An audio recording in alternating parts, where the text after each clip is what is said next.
Avast ahoy and g'day once again to ye mateys! I be your splendid and multifarious DM, Josh the Pirate, and it brings me more joy than Anakin Skywalker's midichlorian count to welcome you back to Corsair's Cove and my Humblewood world for more of Monsters and Magic.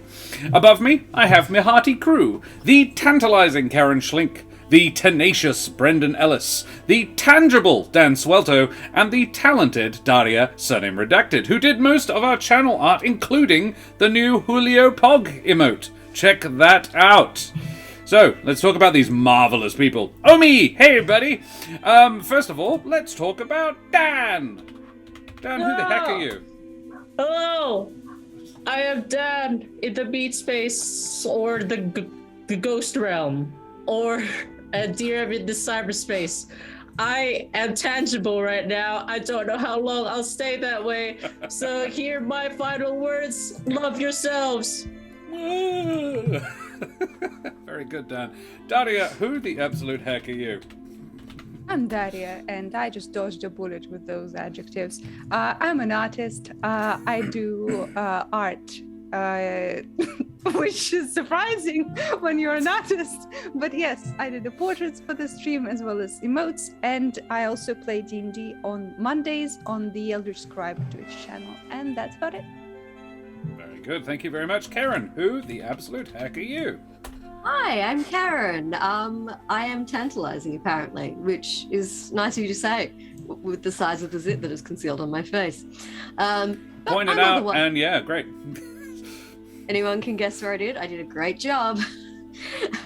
It's like 3 There's a layers. mini game inside this. I genuinely don't see episode. it. Yeah, Mini game. an Can anyone Easter tell egg. when a Easter egg, massive yeah. zit on my face? It's not that big, Dan. Jesus. That's how well she concealed it. It was a compliment. What do you do, Karen? I don't know. I'm a writer, a performer, apparently slightly delirious tonight, so this could be fun. Welcome to the tar pit. Woo, yeah! To the tar pit. We said we were rising, not sinking. I made a lot of poop jokes on Monday, so really I think this is just the natural trajectory of my D&D sessions this week. But if you like to see me do D&D in a controlled, edited environment, you can listen to the podcast There Be Dragons, where my most inappropriate moments are simply wiped away and you just get to enjoy all the high quality sound-checked moments. Apparently I make too many sex jokes. Roveljax, you bloody champion. Thank you so much for the gift sub for Dan. Yeah. Yo. Thank you so much. Thank you for I feel outing so Dan as blessed. not subscribed to the channel. And you know what? It's because so I can take in Yeah. generosity. You can receive the generosity. I like Yeah. it. Solid plan. Brendan, who the absolute heck are you, you subscribed mofo? I'm a mega subscribed. I am Brendan Ellis. I am uncontrolled and I am unedited, just like your favorite right-wing uncle. It's no, but I'm not racist or homophobic. Wow, you walked You've that said back that now. very We're gonna quickly. Yeah, I like how detailed and determined you are to say that now. It's like you and Eric are not the same person at all. Yeah, no, I'm not racist. I'm not homophobic, but I hate everyone else. Right. So Like, I don't discriminate, I just hate everybody. God, yeah. I'm up for a good night. It's gonna be super cool. Braced for this. I love the introduction. I'm not racist. I'm your I'm excited for tonight. uncle, and I'm like it's a party. Let's go. I'm your Okay. uncle. Uncle Brendan. All together, I feel like we are going to, as a group, attempt to climb our way out of the tar pit that is This our intro. current mood. And Madame et Monsieur, Dame und Herren and beings of indeterminate gender and persuasion, I be Josh the Pirate, and I had a pretty good score at the op shop or thrift shop today. I managed to find R.A. Salvatore's The Sellswords series, the trio, set in the Forgotten Realms for 4 Australian dollary dues. Wow. And pretty good nick as well. I'm pretty happy with that. I was like, dope! They didn't even have a price tag on them, so I was like, how much? And they were like, I don't know, $4. And I was just like, sold. Yeah. I love it when they say the price like it's probably you're probably going to argue with them, and I'm like, they've never given me a price I've argued with. They're like, $5 okay? Sounds I'm like, reasonable. dude, I would have given you $8 for it. Just It's like 10. it's a charity store. Take my money. I've actually bargained them up a couple of times. I'm like, no, I don't think you understand what this is. This is really valuable. I intend to sell it on Gumtree later. And they're like, no, we don't care. Yeah, I know, right, Omi? And yes, other than that, you can find me here on my channel, Corsair's Cove, where I run D&D. But you did that. Well done. Keep doing it. Otherwise, if you like the majestic voice, but you think I could stand to turn the face down a little bit, you could check out the podcast There Be Dragons, where I play the infamous and deadly pirate Scan Felspar. What? His little dragon. Crush. Yeah, just turn it down a little bit. Marvellous. Splendid, everybody. Well, what else do we need to talk about? Karen, tell me about Ukraine. Ukraine. Well, I hear that normally Ukraine is a lovely place, full of sensational people. It was on my to-visit list of European countries, but I'm gonna just shuffle it slightly to the left for the moment, because it's full of Russians with guns, and that's not working out well for anybody. And in the link in chat is for the Emergency Action Appeal, and essentially it is a group of charities that have bonded together for the specific purpose of raising funds and providing relief to Ukrainian refugees, because there are some 11 million of them right now, which is really bad. And if you think about it for more than a few seconds, you start to feel really anxious. So if you would like to quell that anxiety in your soul, feel free to follow that link. Toss a few coins in the digital pot. Every little helps. They have already raised over $4 million.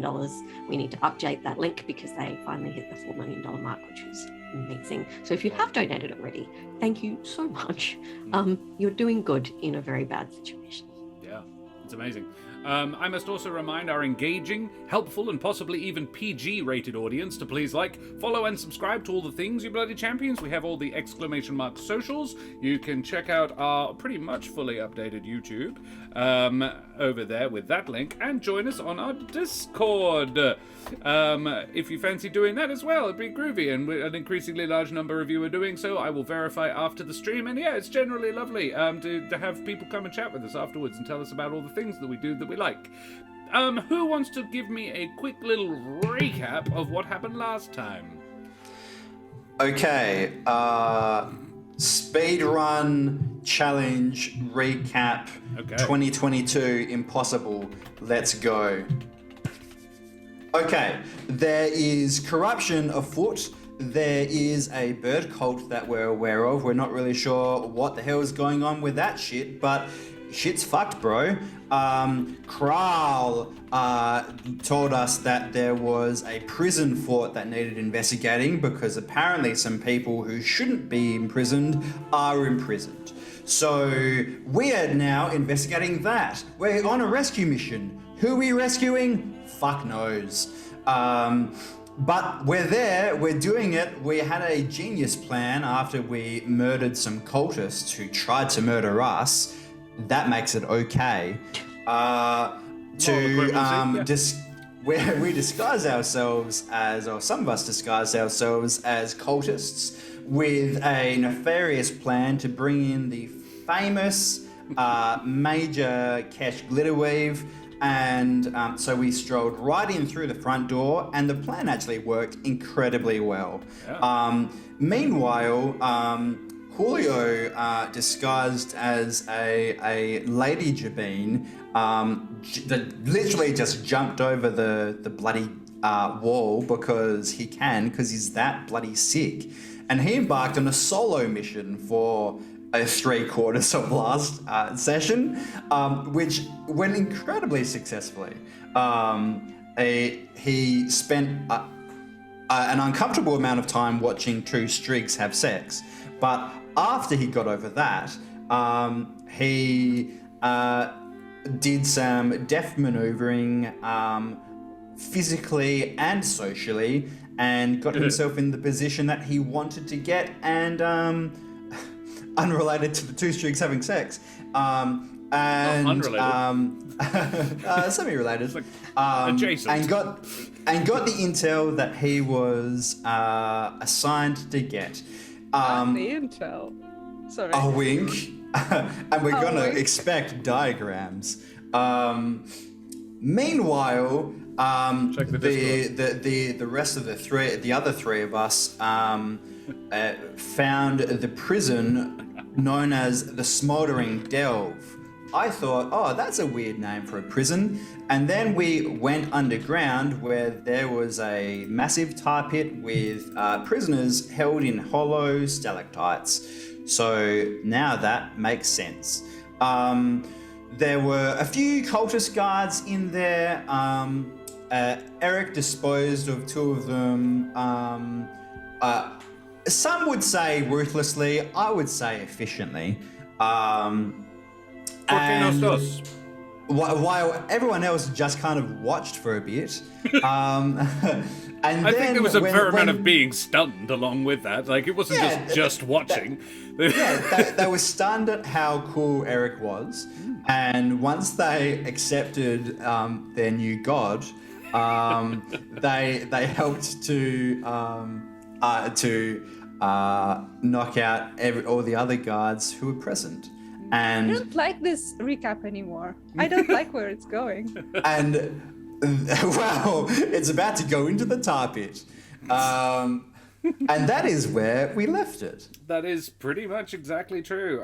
Well, mateys, may no one push you into any tar pits, and all your stealth missions not include accidental voyeurism, as we head tremulously at first, and then with mounting heat and passion into... mounting heat and strig passion, the Humblewood. Nope. Nope.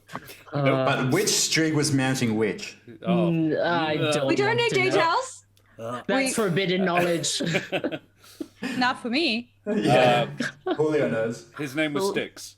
So, Oh God, it's just thinking of poor fucking. I'm having a total Griffin? blank. No, the mouse AJ plays. I am totally Jude. blank. Oh, Jude! yeah. Oh my Would have been God. much worse if Jude seen that. If Jude acts- Why? Would you join in? Jude doesn't understand what sex is or how it does. Well, she does Jude now. had She a has very fully kind of in-depth fraught awakening. kind of journey to sexual understanding.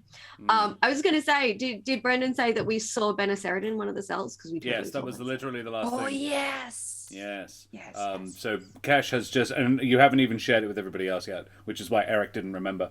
So you have seen General Sheridan in one of the jails, and that's it. That is where we left off. So, Julio, I think we should go to you first, because we didn't really get beyond. You are.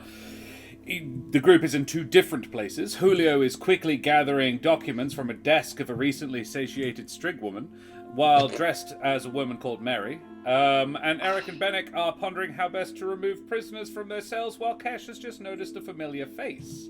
Julio, what do you do? The head cultist is quickly putting out the fire you started in the kitchen with her magic, but she and her paramour are both distracted. So you're gathering stuff? Yes. You're I am gathering. Holding your breath and, getting as much stuff as you can?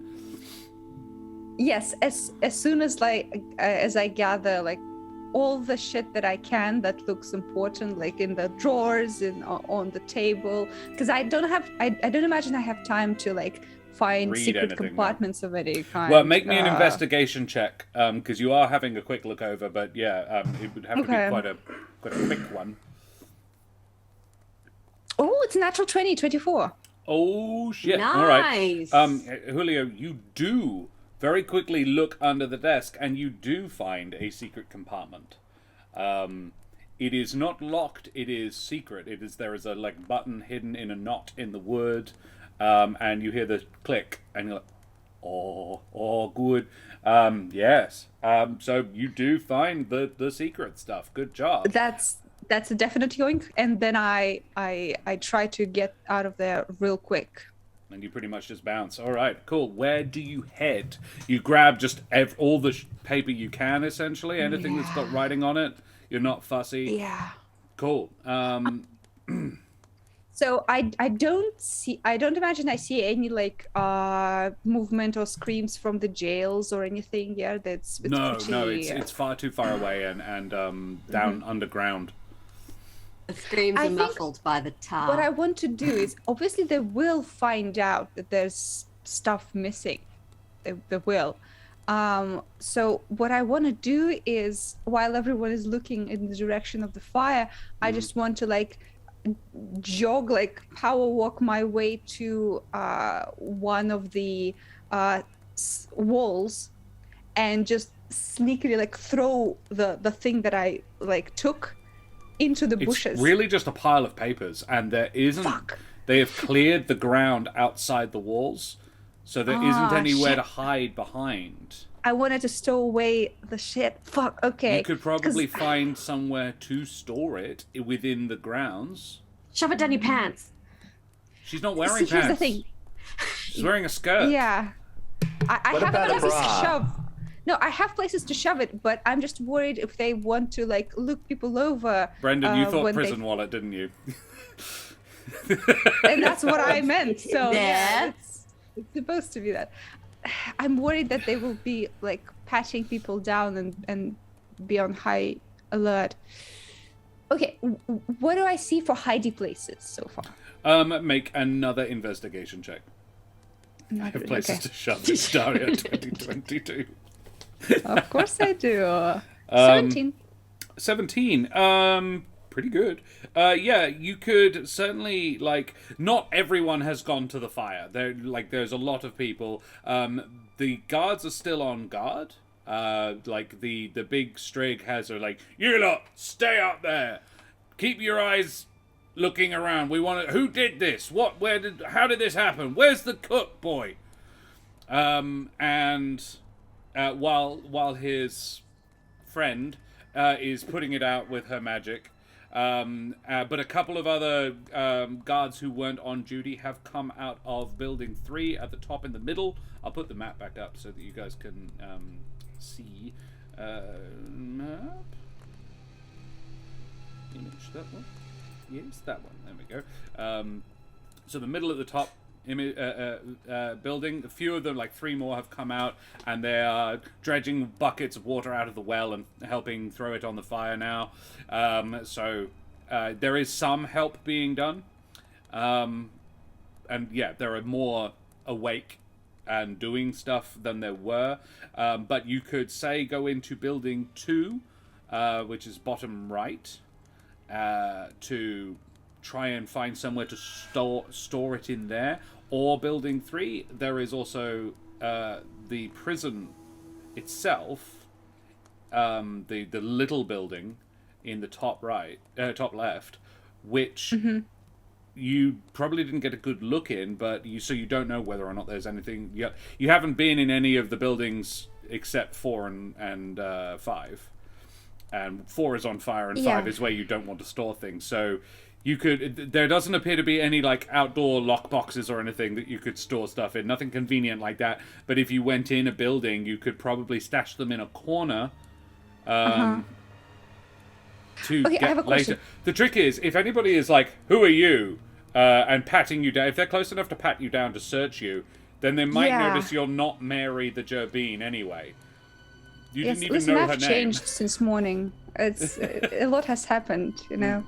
But okay, I do have a question. To the best of my knowledge, none of it in our group have teleportation, right? No. And I will have to go to the prison at some point.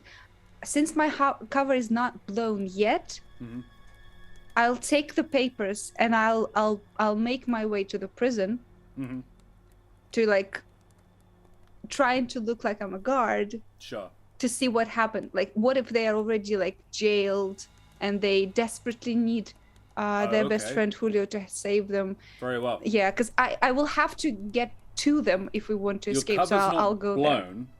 So yeah, you could come back out at a later point. Yes. So how are you doing this? Because you are coming out of Building 5, you will have to cross the center or work your way around. Either way, there are people now actively checking for people being shady. Thus, yeah. So how do you do this, basically? Okay. Is this a stealth or is this a deception? Oof. Well, I'm gonna go with stealth, definitely. My deception is not high. I want to, like, probably want to be close to the walls, so I'm not, like, very visible. Right. Are you heading So- on the outside, like skirting around the wall, or are you Yes. walking up the middle? Around the building one, and behind the well, I want to, like, Oh, sure. go in Okay. there. So you're keeping the buildings between you and the fire, Yes, so Right. that people who are doing that are not, like, aware and of me. keeping to the shadows as much as possible. In this, it is early morning, so there's a fair amount of shadows. Oh, that's a 26. 26 is pretty good. Okay. I will roll for it. It would maybe only don't. be 2. We can see. How about no? The best is a 15. Ew. So yeah, everyone is a little bit fixated. You do. The trick is you've been walking around for a little while now, and you're not acting sus at all. So yeah, I would say you get to the prison.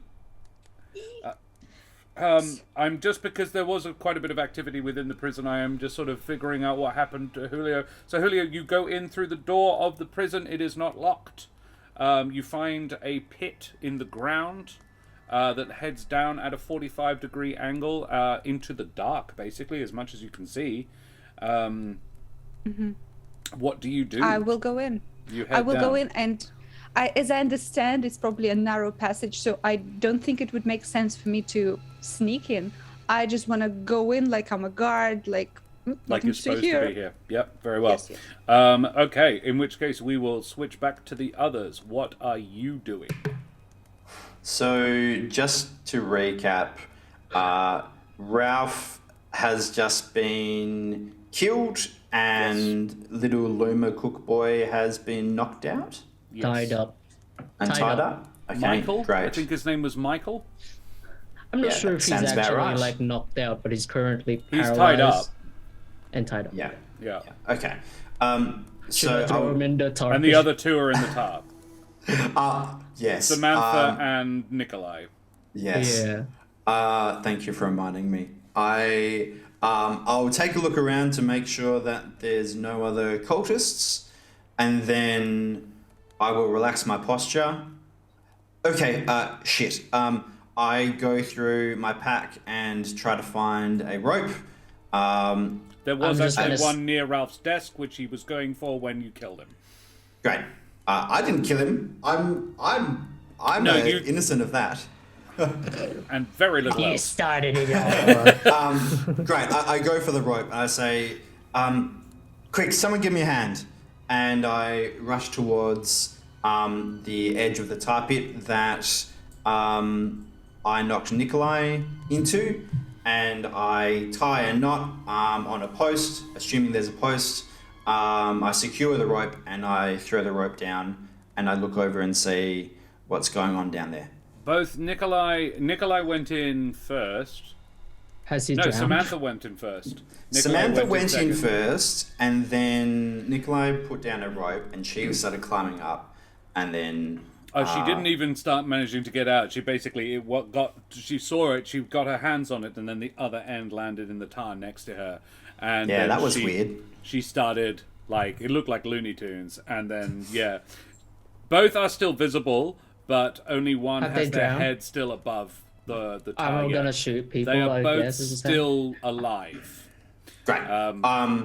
How deep is the pit? It is impossible to say. Do you mean how So, far as in, from, no, as in, far from yeah, the how- ledge? Yeah, It's about 20 feet down from the ledge you are on, great. which you I'm would have had to going- glide to. Yeah. Yeah, great. I glide to it. I cast Thorn Whip at the one whose head isn't above. Yeah, to pull her up. Yeah, I can pull her up to 20 feet. sure. and then fall back down. The resistance of it is such that you only get her a few inches up. Because it is very sticky, very nasty stuff. But yeah, I will say that please make me the damage. But yeah, you get her head above the tar again, and Nikolai is trying not to move as much as possible to We're slow very his, slow. Yeah. Yo, I did 2 damage. Nice. Wow. Min damage. That is Why very are we taking appropriate. back our murder, by the way? What is yeah. happening? Yep. This wasn't a murder. It was So you need never a to murder. cross 800 Reverse XP. murder. It was an incapacitation. You need to cross off 800 XP, Brendan. Can I claim it? I'm gonna shoot them down. Are you going to shoot him? I am so close. That's not the priority right now, I think. Eric, I will allow you to tie the rope off. Now, did somebody stop Kesh from floating? Yes. Okay. So that she was able to tackle the person. That's Because I right, have yes. the ring of the thing. So yeah, you have the ring of levitation. Kesh is no longer levitating. Kesh, what are I'm- you doing through all of this? Bennick, what are you doing through all of this? I am already... I'm not even thinking... I just think the tar people are dead. And I'm just like non-factor in my brain. Right. But I'm just like running up, already starting to free people with my ring of levitation. Right. So you are flying out to particular... very well. Can somebody roll me 1d12 in chat? This will determine who Bennick flies out to. I have set an arbitrary number between 1 and 12 in my mind. It's not 7. 11. 11. Interesting. 11. Okay. 11. Bennick, 11. you fly out to a he's a hedge. The first one you get out to, he looks like a blacksmith. Like his arms are quite scarred and really burly. He is probably the burliest hedge you've ever seen. And he is still wearing like a thick leather smock apron. He looks, for all that he was a very sturdy man, he looks like he's been here a while. You can, when you get close, you're like, wow, he hasn't bathed in a while. Your finely tuned bird folk notices that. He's watched the whole thing. They've all been like, are you here to help us then? Yeah. Clearly, as I'm like opening the door and I'm like, There is no door. Oh, right. Yeah. As I'm like levitate and then I carry him float over like a balloon. Oh, I hate this. So you bring him back over. Says, all right then, thank you very much. Can you, so Bennick, Maybe can you get a weapon or something, because I'm pretty sure we're gonna be had, because we're throwing people into tar pits and I think they're dead. Yeah, Kesh, what are you doing? I've spotted Benna Sheridan among the prisoners, so Yes. I'm going to yell out to her and be like, Benna, you all right? Kesh, it is good to see you. Benna looks tired, Kesh. We're going to get you out of here. And then we're going to cause some havoc, I think. I am up for havoc. It is very good to see you, Kesh. And your friends. Bennick? Is that you? Well, where? Basically, you are just pushing. His name is Marek. Back to a lower ledge. You can't fly from his cell back to the edge ledge. But you can. You have to fly him down to a lower one, and then he can climb back up. So yeah, you're doing that, and so Kesh could probably point out Benna. But there's a few others like, you're going to get us all out, right? There's a pair of Vulpin in adjacent cells that are like, you need to get me out and my wife. We've decided arbitrarily that one of you has to stay. Sorry. What? Why? Wait, really? As Now I'm like vote. running up. And I'm Benisarda goes, joking. Kesh, We're going this to is get you not the all. time for that.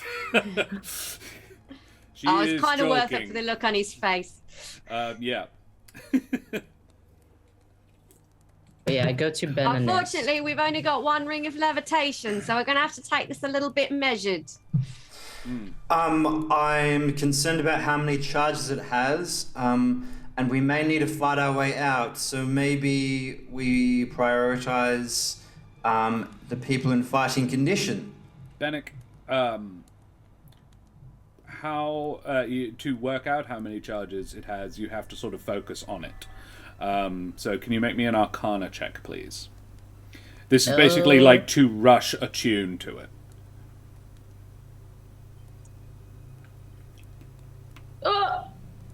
23. Yeah, you can sense that it has 8 charges left. That's good. After That's a getting good- Marek and after not floating Kesh anymore. You can tell that it has 10 charges per day. And That it you re- take 2 at a time? Well, it can contain. dear. Sorry, it can contain 2 charge. It can contain 10 charges and regains. It's 1d4 per day. Right. So it's gonna be at least a 2-day affair. Getting everybody out. We don't have 2 days. Already. Unless we kill literally everyone in this place and we occupy it, we have 2 days. As I'm like getting to Benesard. Yeah, Banner says, "This is possible. There are a few here who are good. Thomas," and she indicates another servant man with a broken. One of his antlers has been snapped off. He is huge, comfortably bigger than Javier. And he looks very badly beaten up. But Bennett speaks for him. Oh. I apologize, there are 13, not 12. That's interesting. Yeah, there is 13 prisoners, not 12. Sorry. It's at least 3 days. Could So sort of could 2. could most likely. possibly be done in 2, but maybe 3. Yeah, if this is your only source of levitation. At this point, Eric, you are dropping the rope down. Yep. And so they are climbing it now. They have both sort of grabbed the rope and they are like, "You're not going to drop us in again, are you?" No, but when you come up here, I'm going to need you to sit nice and still for me. Otherwise, you will be going back in. Make me an intimidation check, Eric. Okay. Does he get advantage because he just pushed them both into a pit of tar? Yeah, I'd say so. That's fair. I was going to ask for that, but I believe that enhanceability is still going on anyway. Yes. So I would still have advantage, and You haven't taken any injuries, so it would be. yeah, and likewise Julio still has advantage on Dex checks. It is 14 down to 13. Cool. It is at this point that Julio arrives. Julio, you can hear your friends talking. Interesting. So the... yeah, Julio, you arrive. And... Yeah, Samantha will be the one climbing first. She is... she is not the one you spoke to. Nikolai is the other one. Samantha was focusing on climbing at the time. And yeah, Samantha, Julio, you get there as Samantha is about halfway up the rope and Bennick is flying back out to Benesaridan's lodgings. Kesh, what are you doing? Can I go search this dude's desk to see if there's another levitation device? Sure, you may do that. Make an investigation check. Julio, you arrive as Kesh is going over to that desk. You can get to the corner and just have a look around and see that Kesh is walking freely around, untied up, and there is at least one body you can see that is tied up. It's the little boy you sent down, It's the terrified. boy. Yeah. Okay. Hi. I assume it's going well then? Yes, Julio, do you have any ropes? Could you come over here with some ropes, please? I help. So Julio will have to do a lot of climbing to get over there. This is a ledge that only bird folk can reach. So Julio could jump down, but couldn't get back up. No, what am I talking about? Julio, you have to be able to get back up. So yeah, it's a difficult climb. It'd probably take you about 30 seconds to get over there. Okay. But yeah, by which point she gets up there, and Eric, make me a perception check. She has a whistle of some They're bullshit. gonna throw you in the thing. They can try. Yeah. 11. She surges up just as she gets up, and initially it's looking meek, and you think that she's cowed, and then she surges up and tries to throw you into the tar. Okay. So please, I'm going to make an athletics check to try and grapple you into the tar. Am I there to help or not yet? You will be. If he manages to resist this, then yes, you will be there in time to resolve it. Am I rolling athletics as well? Or acrobatics. This is a grapple check essentially. She is trying to, strength you in, and you can use either strength or dex to resist it. 14. On athletics. I got an 18 on the dice. Wow. She lunges up at you and tries to throw you into the tar, and you are thrown. You can open your wings and glide, and then Julio, she turns. Her eyes are wide. You hear Nikolai go, "Samantha, no! I don't think this is doable." And she replies, "It's our job, you fool." Should have killed him. She is going to open her wings and try to. She's going to leap and fly. Try to fly over to the far ledge on the very far side. She's Todd. No. No, Well, yeah, she she's just- tired, but She not is fully, covered I in guess. tar, Oh. but she's like It's Yeah. not a good fly, but yeah, it's difficult for her. But she is sort of. Well, if it's not a good fly, can I try to get at her as she's trying to fly away? Because I am also very jumpy. I can in the Julio, air. I will roll in. I will roll. We can all roll in. What's the beginning of Initiative. Initiative? Yeah, she And got I a have advantage on it, right? do you? Yeah, Because it's of a enhanced dexterity ability. ability Dex score. check? Yes, then yes. Yeah. She got a, I'm you just can all gonna do. You can I'm all just do. gonna bring this up real quick. We hit 300 Yes, everybody followers, has so inspiration. everyone has inspiration as well. Yes. Oh Yeah. my god. My Ooh. advantage gave me 2 2s. I have Oh, a 2 and a rough. 2. Oh. Yeah. What? Bennett got a DM. 22, however. Yes. I have a question. So, as part of my setup to be intimidating cultist Eric, I had established that Hope was going to be on my shoulder and active and fearsome. Oh, sure. You never said she when- wasn't on your shoulders, so you can she can be with so you. I'm just wondering, when she came into this cavern, did I get the sense that it was a bad idea for her to be this close to the tar pit, or would it have been fine? Would she have still been out? Ooh. Because we would have clocked pretty quickly. We did clock pretty quickly that it was a tar pit. So if I felt like it was going to be Basically- dangerous, I would have put her away. Would you have? You would have clocked fairly early on that you don't want any fire near the tar. Yeah. Yeah. So I would have put Hope away. Yeah.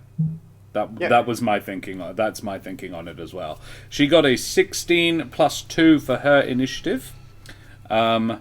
She is covered in tar, so I will say it's going to take her a full round to get to that ledge.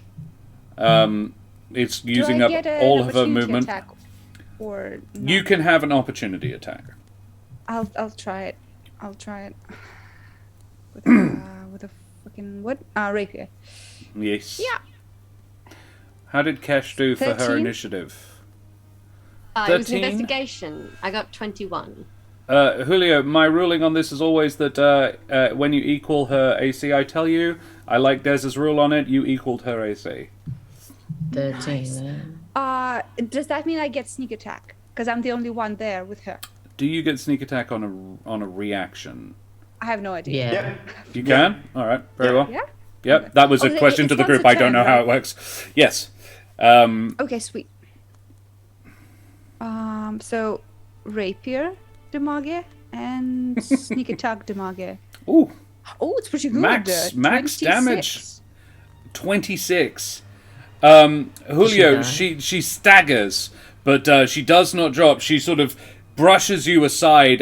You sort of leap in front of her. She brushes you aside. You have this nasty, tarry handprint on your chest as she manages to open her wings, and she leaps almost as high as you can, and then spreads her wings, tar dripping from them as she glides over to the far ledge. It is Bennick's turn.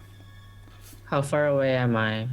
About, at this point, I would say you've just gotten to Benna's cell, and so you would be no more than 60 feet.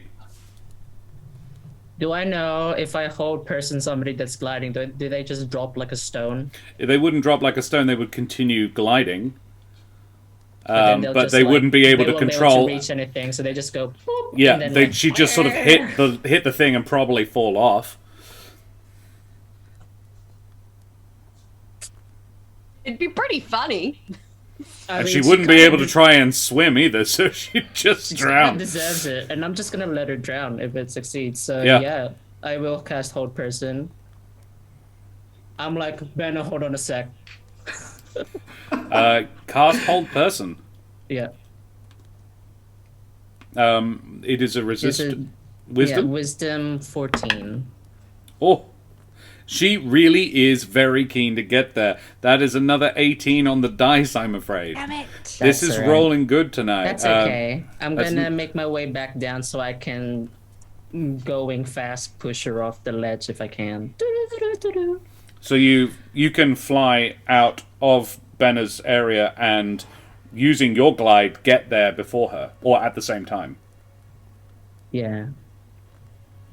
That's the plan anyway for my movement. The ledge Careful, is... she's a pusher. I mean, that's okay, because the other option that I wanted to do was actually just set her on fire. So, I'm glad I didn't do that, because if she fell, then it'd just be roasted everybody Yeah. for 3 yeah. days. Particularly Eric, who is now flying above the tar pit. There is That's a rope fine. down to the tar pit, so it's not going to be that problematic. Eric, Kesh, you didn't roll initiative? No, I rolled to. I'm trying to find another levitation ring on the guy's desk. You searched the desk very thoroughly. You do not I find got a any 21 other... to search the desk. So No, you don't find any other stuff. Anything useful. You find a few what looks like confiscated items, confiscated items of value would be the inference. These are valuable things. You don't think any of them are magical, however. There's a couple of nice looking coat pins. There are several pairs of earrings. It's like a lockbox sort of thing for all of their valuables. Maybe the plan is to give them back. Maybe it's not. So yeah. Do you want to roll initiative, or are you investigating this and letting them deal with it? I will roll initiative now. Okay. If I basically I'm like, can I get in on this levitation action? Right. But I can't, and that sucks. It was a long shot. Yeah, no, they only have one ring. But I just rolled a 22 for initiative, so Right. Well, in which case you will go before her next turn. But we will come back around. In fact, I think you go before Bennick. So, yeah. I mean, She I'm and pretty Bennick sure are we might have both even- up against, at the same point, pretty much they're within 5 feet of each other. Eric, you are gliding above the tar pit. You can bank around. There is no ledges that are high enough for you to glide to. So it's the tar pit or the rope. I think the rope. So you swing back around. I naturally kind of spiral downwards a little bit when I glide anyway, so that should suit me. So I need an acrobatics check to determine whether or not you land above or below Nikolai. Oh, he's still on the rope? He has just begun climbing it. He is probably about a third of the way up it. It's really to determine how good your flying is to see whether or not you manage to... You're underneath him. Yeah, it's very appropriate. You just managed to not go into the tar. There is some nasty amount of tar on the rope, but it's sticky, so it doesn't make climbing any harder. But yeah, Nikolai is above you. Yeah. What do you do? This is somewhat awkward. What? Look, we have you surrounded, so to speak, so let's just cooperate and get back onto solid ground, and then we can figure this out, huh? Another intimidation with advantage. You still have the advantage, because there would now be a disadvantage in play, but you have 2 advantages, so... There's a lot of ups and downs on this one. For what it's worth, it was meant to be like persuasion, but it's the same either way. Yeah. Very well. Well, make it persuasion then. Yeah, okay. Yeah, it's the same either way. An 11. I need to stop rolling that dice. He goes, yeah, alright, sounds good to me. And he gets about halfway up, and then he goes, well, it's your turn still. He will start climbing, and you can start climbing. Yeah. I liked Eric. Yeah, he was a sweet character. Cool guy. Yeah. Almost not racist. Okay, look,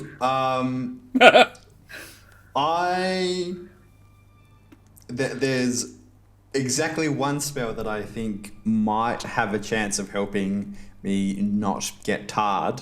Do I see any... Oh my god, I forgot. I should have called this episode Tarred and Feathered. That's okay. Yeah. That will be the bonus episode. We forgive you. Yeah. Do I see any plants at all on this cliff face? Like any moss or any kind of fungus coming out? Any lichen? Yeah, a little bit, sure. Great. I'm interested to see where this is going. Yeah, look. I want to cast plant growth. I assumed that, yes. Yeah. It's not necessarily sticking in the description of the spell, so I'll let you interpret it. But basically, I want the plants that are in this cliff face to come out and grab me to... Form a net. Yes. Yeah. Okay. And you do that. I mean, it's a wide area, so would grab Nikolai. Oh, okay. So, to restrain him? Well, the spell is that it's very difficult terrain. Right. Yeah. I don't know what effect that would have, if any difference, given I our will circumstances. have him, because I like this idea and I think it's clever. You can make a roll Arcana or Nature to set the DC that will be his strength to resist. Great. Cool. I mean, the main reason I'm doing it is To save myself. you. Yeah. Yes. You are allowing it to entrap you. Yeah. Yeah. Hey, I rolled well for once. Very Hooray. good. He literally can't beat that, and I finally got very bad on that dice. A 6. Yeah, he is restrained. You have restrained him with your planty growth. And Julio, it is your turn. So can I get to the flying woman? No, she has jumped off the ledge. There is a large expanse of nothing but tar between you and her. If I take a running jump, I still cannot get it, yeah? It's a good 60 feet. 60 feet. Yikesy. Do you have a bow? Okay.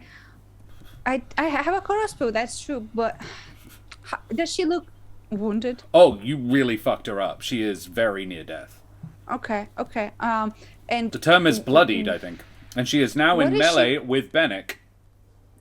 okay, that's nice. What Sneak is attack she? would occur. Where is she? The cavern is roughly circular, and she Right. is at the far end of it. You are about a Right. third of the way around the left-hand side. Okay, is she like next to a panic button or whatever? Like There is a lever, or there is basically it's a lever that releases a large chandelier candelabra, basically she's a large trying amount to of do that. candles that will drop into the tar and then immediately roast everybody. Okay, but she goes before Bennick. Yes. No, Bennick will go before her. Okay, then As I'll will try Kesh, to. technically. Okay. Three of you have to go before she does. Then I'll try to. I'll put my rapier on the ground and I shoot. Very well. Make an attack roll with your rapier. This should be... Short bow. Short bow, actually. Sorry, yeah. Not rapier. Short bow. Oh, fuck me. That's 11. That is not her... You do have inspiration. Yes, I do. Thank you very much. Can I'll try I throw out there, since she's so covered in tar, would that reduce her AC or make her? If easier anything, to it would hit? make it more. Because it's like an extra layer of quite thick stuff. 17? Hits. Hey. Yes, sir. Okay, so that's 10 plus sneak. That's Julio, where do you hit her? 20. So I suppose she's like reaching for the lever, and I want She to is shoot trying her. to like figuring out a way to get around Bennick. Yes, and I try to shoot her in her like arm so that she doesn't like touch it. I don't want like people to die in the fire, so I just shoot her in her shoulder, I suppose. Yeah. Your shot takes her in the right shoulder. Just as she is trying to dodge past Bennick, the hit unbalances her and she trips and falls down into the tar. But you can tell from the way she is falling that you've hit something bad. She does not look like she is going to be capable of resisting the pull of the tar at all. She hits the tar face down, and there is a weak sort of attempt to move and pull the arrow out, but she stops moving fairly quickly. Okay. You have Julio killed just her. like in exhales like okay. Crisis averted. And, I pick up my rapier. Can you non-lethally push someone into a target? Eric did. Probably worse. The feeling.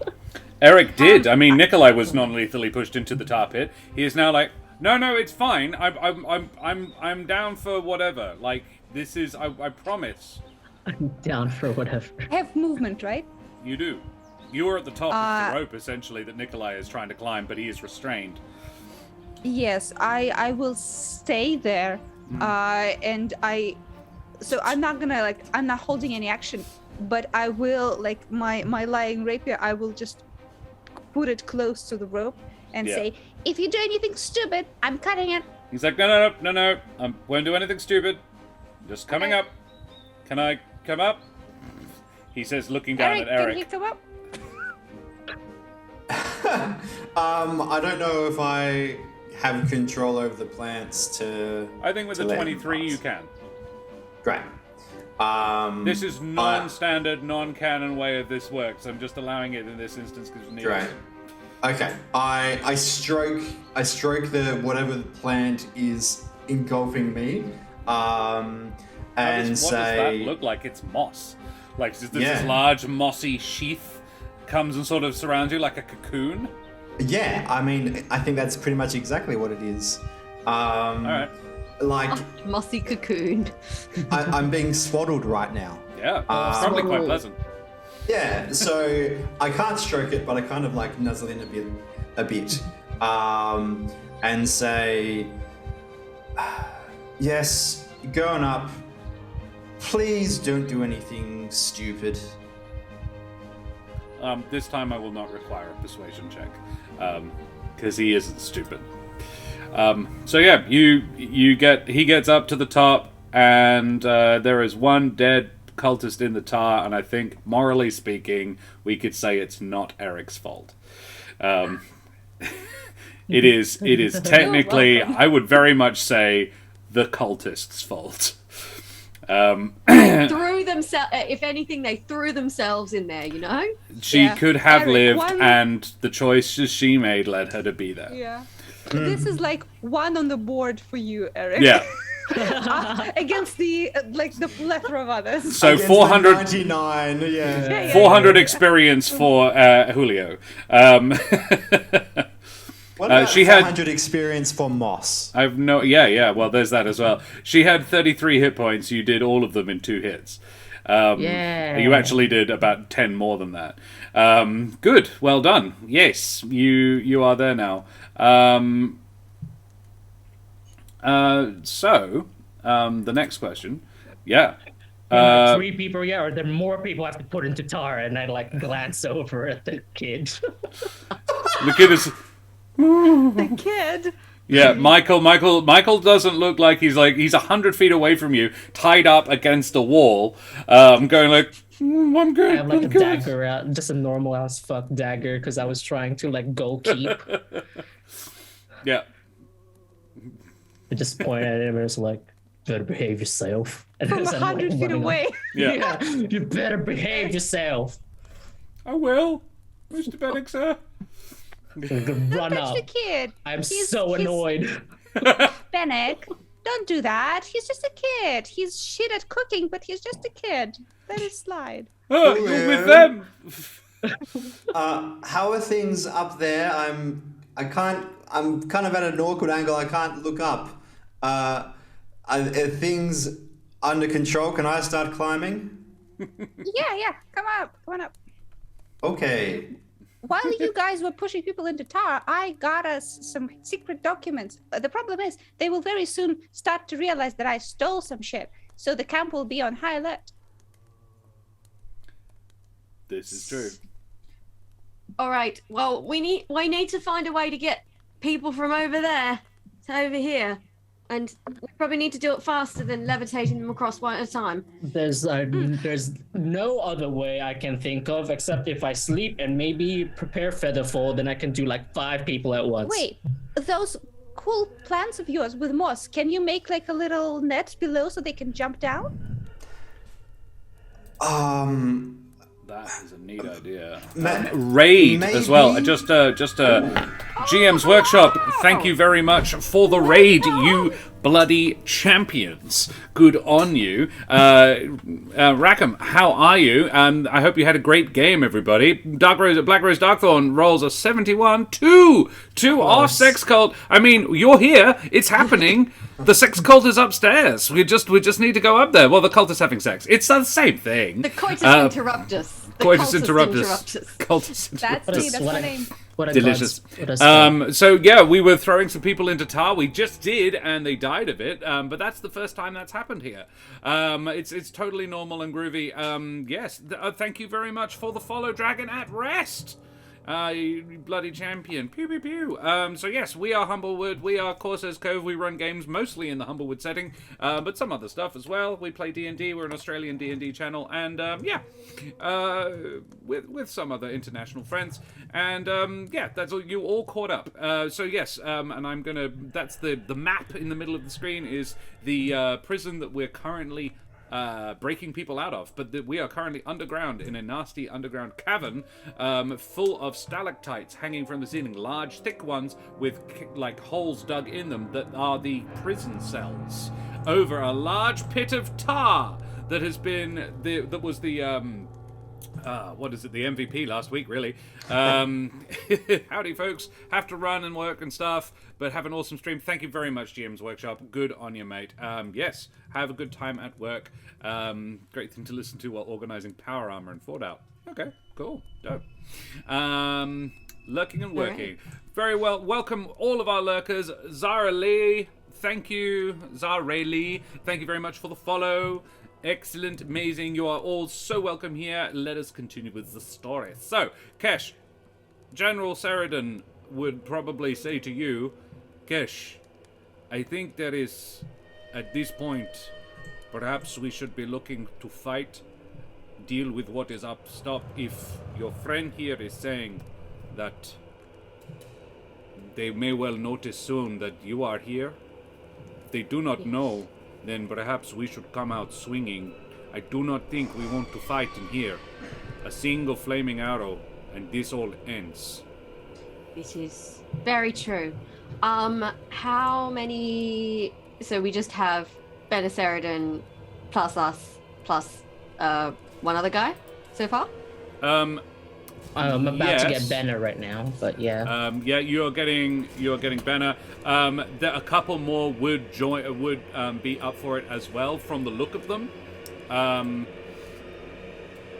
Is it possible that I could tie a rope to an arrow, fire an arrow into one? Bennett can fly an arrow, fly a rope out to them, and you could. It's a bit of a laborious process, but you could, they could climb out. Yeah, because essentially. if we set that up, then we can leave them doing that, and they can kind of come and Well, it would join. have to be done one at a time. So each prison cell individually. But there are two others who look like they know what they're doing. Kesh, make me a perception check. Bennick, seeing as you're going and flying as well. Hi, Phoenix Iwaki. Good to see you, mate. You can make a perception check as well. I can also fly, Okay. so Yeah. when I am get back done up? not being tarred, I would like to assist with that as well. Kesh, I just rolled 20, a dirty 20. Filthy 20, And and Bennick a 12. Kesh, Yep. you notice a couple of other recognizable faces among these people. Let me just check if I said a DC for it. Yeah, you would know this one. Okay, you would know 3 of these people beyond Bennett. You recognize one of them, Mapatch. His name is Vlad. And he was in the Coalition. You know him to be a complete psychopath. He did not join the brigade. He is batshit mad. You also Good to know. You also recognize Jailer Thunderbrow. Jailer Thunderbrow is the Jabin who looks like a kangaroo. She was also in the Coalition, but you never saw her at any of the Coalition, anywhere in the Coalition stuff. Any of the coalition barbecues. Yeah, you knew her, but because you were reasonably at the very end of the Coalition, you were reasonably high up in it. You were aware that they had some more discreet operatives. Jailer was one of them. They would be the only two who look like they know what they're doing. And Bennick, you do spot a hedge woman that you know. Lady She Susan? is there is an old hedge woman in scarlet robes who is cradling at the very far end of the... she is as far away as you can get. She is cradling the dead body of a small beetle. And in this world, a small beetle is like a small cat. Her face is badly scarred from fire. And, she does not seem to have sort of responded to anything else that's gone on. Like, everybody else is at the door of their caves, like, come on, let me out. She has not responded to that. Kesh would also know this person, but I'm saying that Bennick is the one that spots her. She is not, she doesn't draw the eye. She looks like she's just cowed. Right. Cool. Because I would kind of direct Bannock and be like, oh, those two are fighters. So if we can get those two, they can help us. Yeah. I'm prioritizing the ones who can fight. Yeah. Yeah.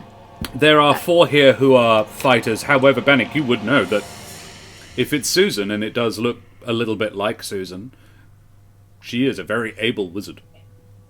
Witch. But, well, sorceress, actually, technically, is what she is. I'll get one person on top of. So right now on our list of people that are free, Yeah. you have blacksmith, hedgeman. Yeah. Marek, And Ben. the hedge is, so you get both, Marek, the hedge blacksmith, is not a fighter. And he would say that. It's like, while I appreciate you getting me out, I'll help you get the others, but I'm no fighter. But you can just distribute the weapons, so there's a weapon rack somewhere. Well, he's like, I can see him down there, I'll go get him. So he goes and gets the weapons, which are on the far right. Yeah. Omi. No. I'll pick a person.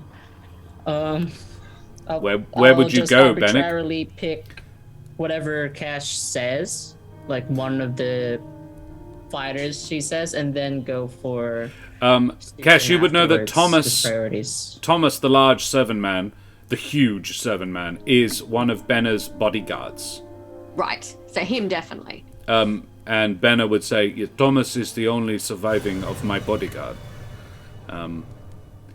Thomas, remember, calm yourself. Save your rage. Oh my god, is he a servant barbarian? He is a berserk." Oh, yeah, Oh exactly. great, we got a berserk and a psychopath. This is going to be fucking wild. I love it. Do I understand that I can't help anyone getting them out because I'm not a birdie? Not really, no. Can I go closer to where the entrance is and be the lookout? Just if someone is trying to get in, I want us to know. Presume Eric and Julio tied up Nikolai. Yes. Okay. Yeah, you do that. I between the two of you and Julio's familiarity with naval knots, I have no issue with that. So the two of them, you put Nikolai next to Michael, just sort of tied up and just chilling. Let's not put them next to each other. Very well. There is a decent distance between them.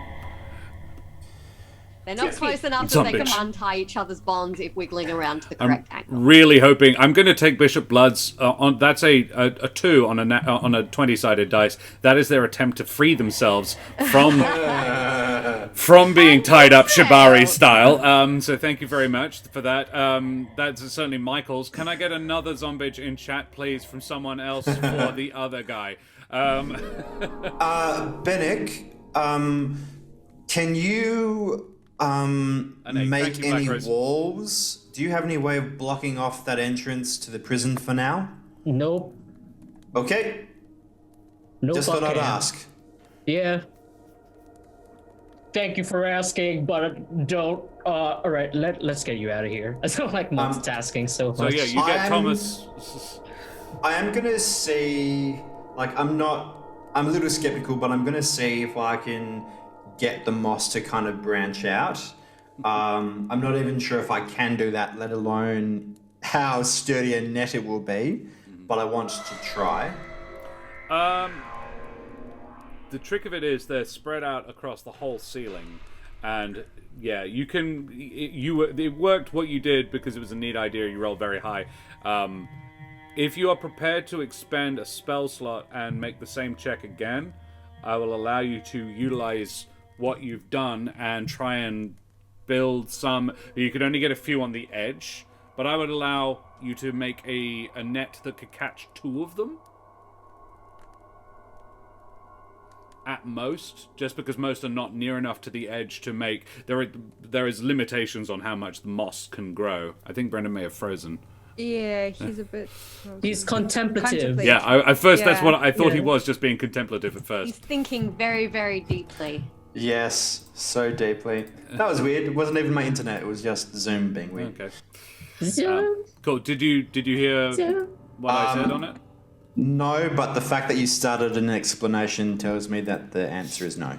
I would allow you to be able to get 2 or 3 of them at most with this level of. That's fine. moss. That's 2 or 3 more than we would otherwise get. Yeah. So what I would try to do is, rather than make it a net, to try to get it to reach up to be kind of like a slide. Oh, okay. Into the tar Okay. pit. Yes. It's this whole thing. Because I can't imagine like people jumping into a net made of moss working very well, but if they slide along it, then maybe it will carry their weight better. So that's what I'm going to try to do. Okay. An Arcana check, please. Yeah. And I did you catch me saying that you would have to expend another spell slot to do this? Oh, I didn't catch that. I want it on record. I did say that. Yes. Yes, yes, you did. Look, that would be my last 3rd level slot, so I'm not going to do that. I would point out that Bennick and Kesh, if Kesh is aware of her existence in this room, know that Susan is a spellcaster. I mean, I'm getting Susan second, so after Thomas, I'm gonna. You get go. Thomas. Can Eric borrow my spell slots for this? He can have all of your spell slots. Consider them yours, Eric. Thanks. There you go. Look, no, that's fine. I'm going to look down at the moss and think about it, and then think better of it and say, thanks very much for the hug.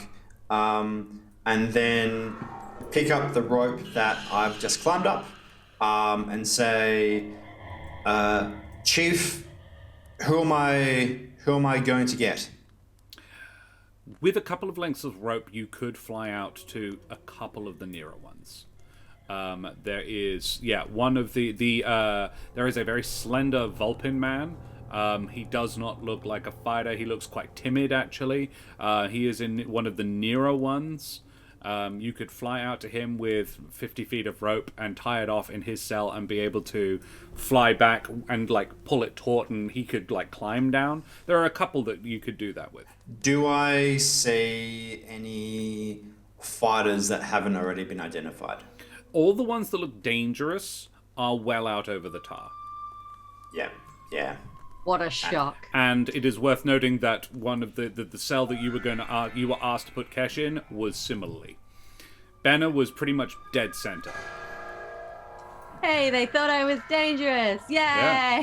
They were correct. You killed one of them. You I'm a killed the guy who threat. made that assessment. Can I try using my bow to shoot a length of rope out to one of the cells? I only have a length of rope, so I can only do this once, but, you know. Yeah. You can try to do that. Hempen rope is fairly heavy, but yes, you can try. I mean, I can fly it to someone. Kesh will be Okay. working on tying off the other ends. Yeah, You'll only be able to I get will two. hold the rope, give you the next rope, and then, like, I'll hold it taut while the person kind of comes down. You will be able to get the same 3 that I ruled you could get with the net, essentially, in this manner. Julio, you're Basically- going up to the door, to the entrance to check, see what's going on? Yes, I have to. I want to be aware if anyone is coming our way, so we're not like ambushed. Right. Right, in which case, head back up. Can you make me a stealth check, please? Do I still have advantage or no? I expect so. Has Eric Yes. cast anything with concentration? Let me check. Does plant No. growth require? No. Okay. Nah. Good. Nice. Okay, then I shall. If I was going to be Roll. mean, I Still would say that the way you cast it would sort of require, but I'm not going to. 17. 17. Oof. That's why I think you're such a good DM. Because I'm not mean. I look at the camera. Cool. Yeah, you do that. 17 is really not very good for Julio. Yeah, 4 and 7. yeah. But to be fair, I'm not really trying to hide myself. I am still looking like a guard. I just Yeah. want to be aware, like, Very well. if someone's coming. Then make me a perception check as well. Okay. Perception. 14. 14. The fire is out. And there is now some significant rumblings. You can see a couple of guards sort of dashing about looking for somebody or something. They are suspicious, but you don't hear anybody. You from the doorway of the prison, you can't see the building that was on fire. There is another building in the way, but you can see the headquarters. Well, the person who's in charge's bedroom, and you can even see the window, and they are not in there. So your theft has not been uncovered yet, as far as you can tell, but definitely they are deeply suspicious of why there was a fire. Okay. I want to be somewhere in the beginning of the corridor, so that if I hear people coming in, I will just like gesture to people like, "Oh, be careful." Would you like to rig in some way of warning, or are you just going to wait?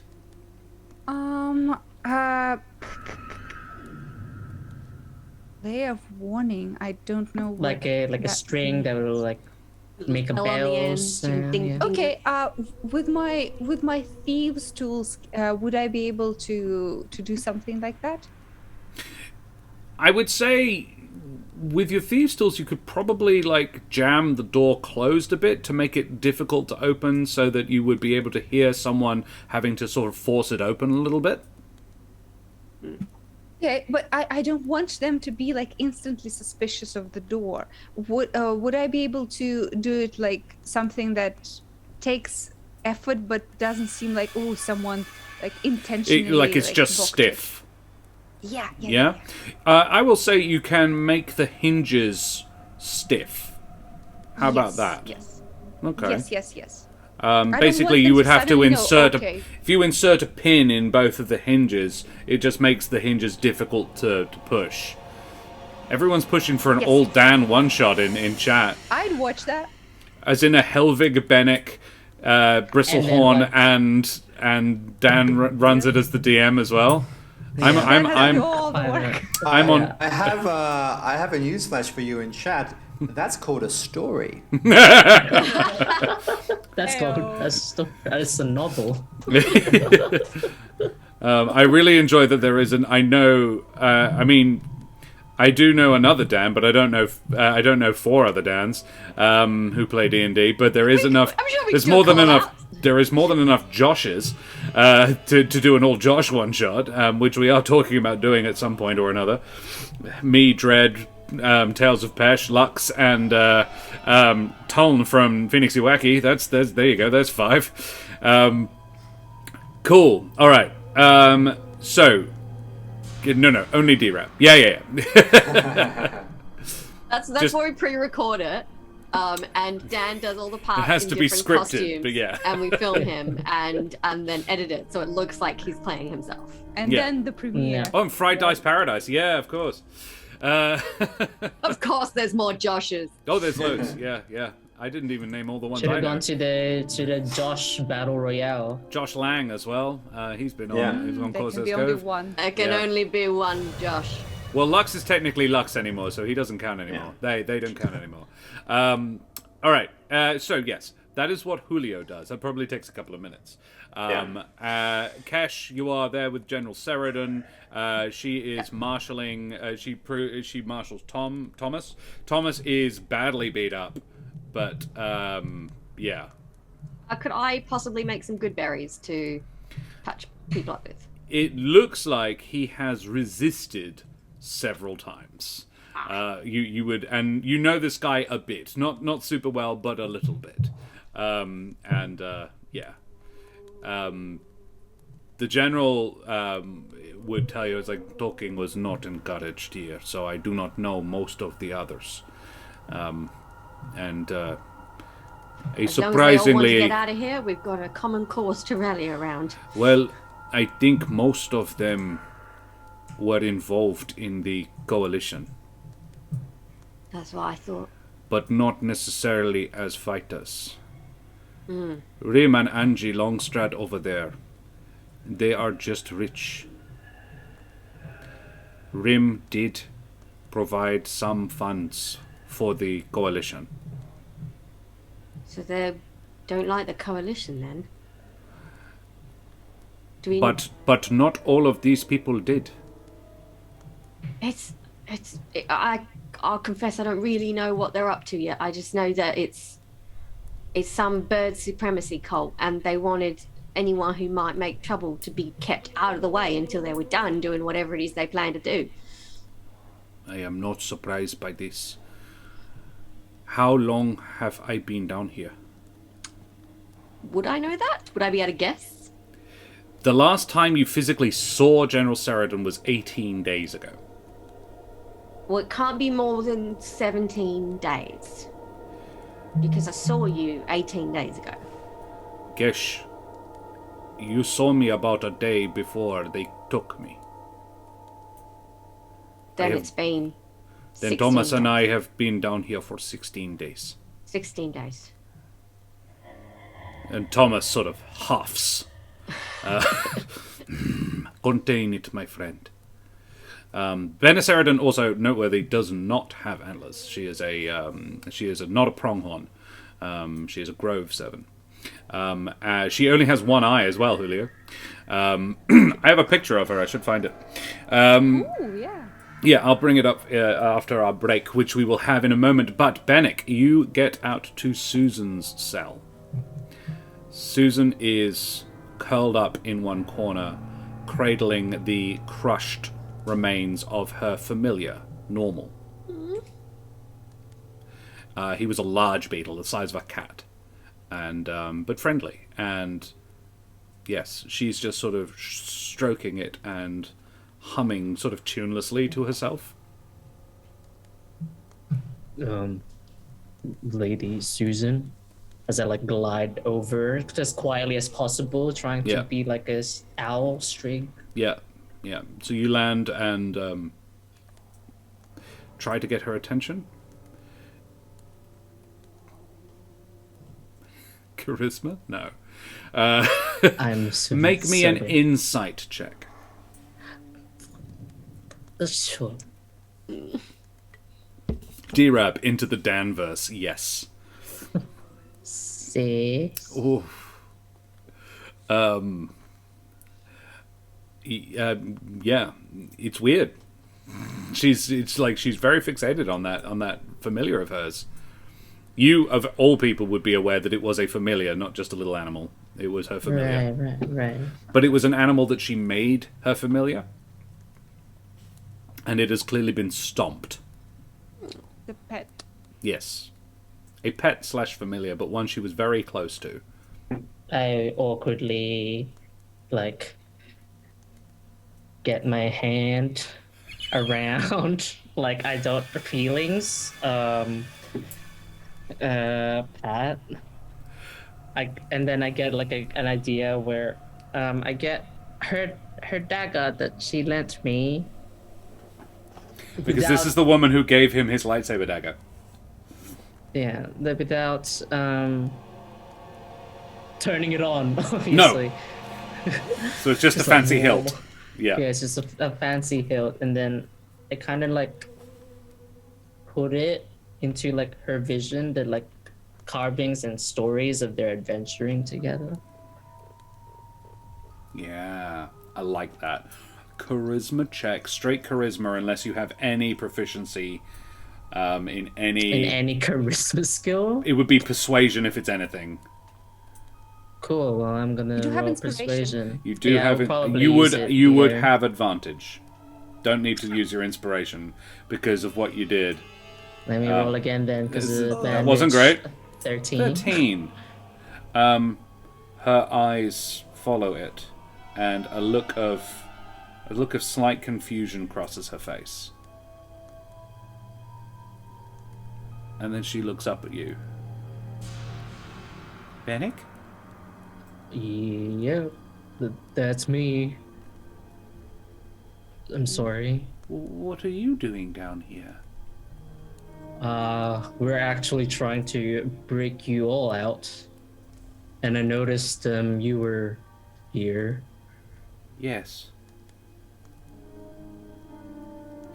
They killed Normal. Yeah. I'm sorry. Bennick, you would be aware it's eminently possible to re-summon a familiar.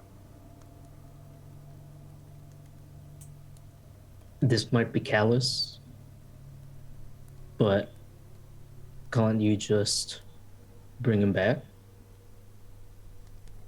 Make me another persuasion check.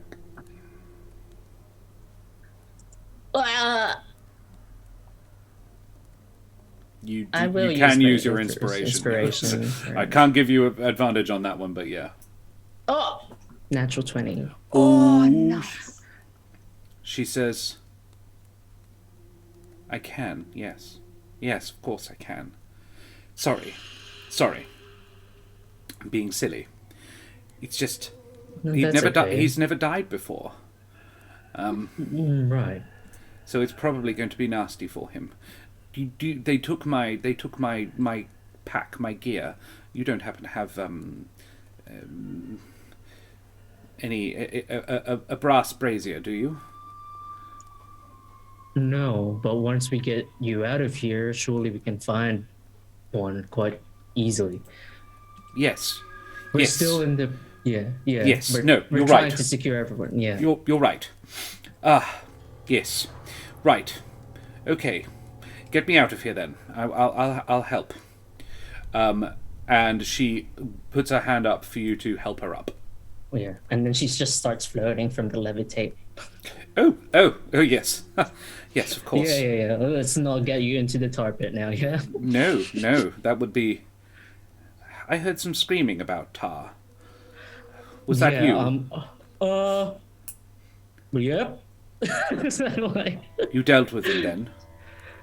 Yes. The Good people boy. that are here anyway. Thanks. It's mostly that guy. I sort of like we're drifting down, like over the tar pit, and I point towards Eric. She looks over and she says, Eric Shadowbolt? Oh, you know him. That's kind of cute. I haven't seen him in years. And you plop her down near Eric. Gosh, I haven't seen you since you were, little more than an egg.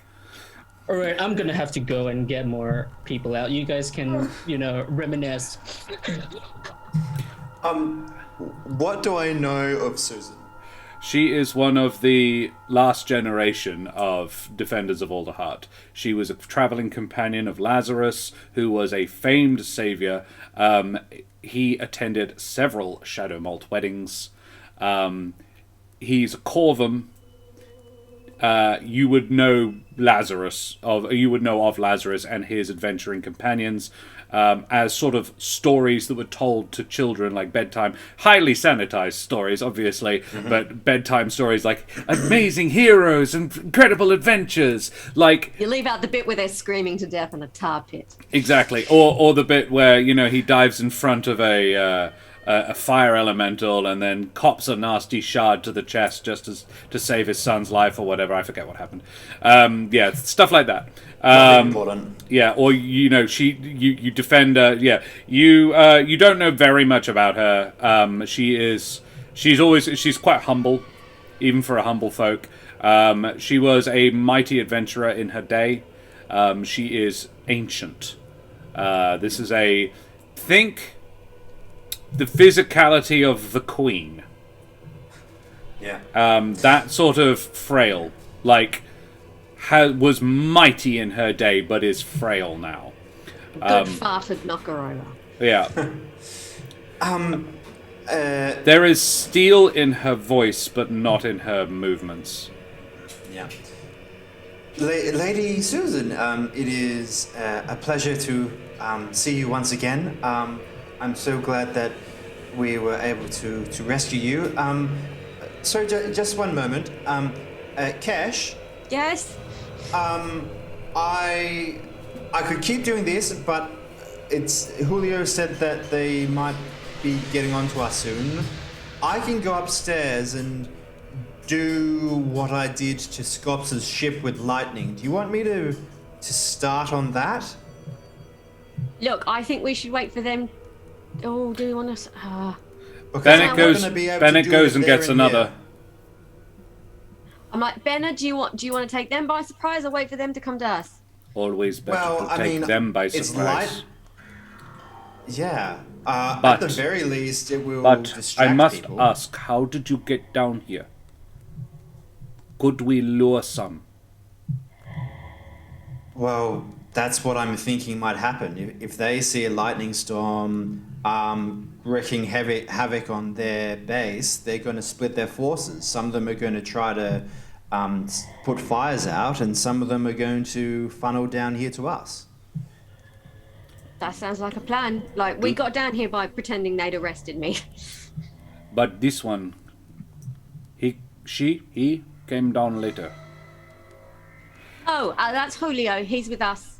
He snuck in through the back way.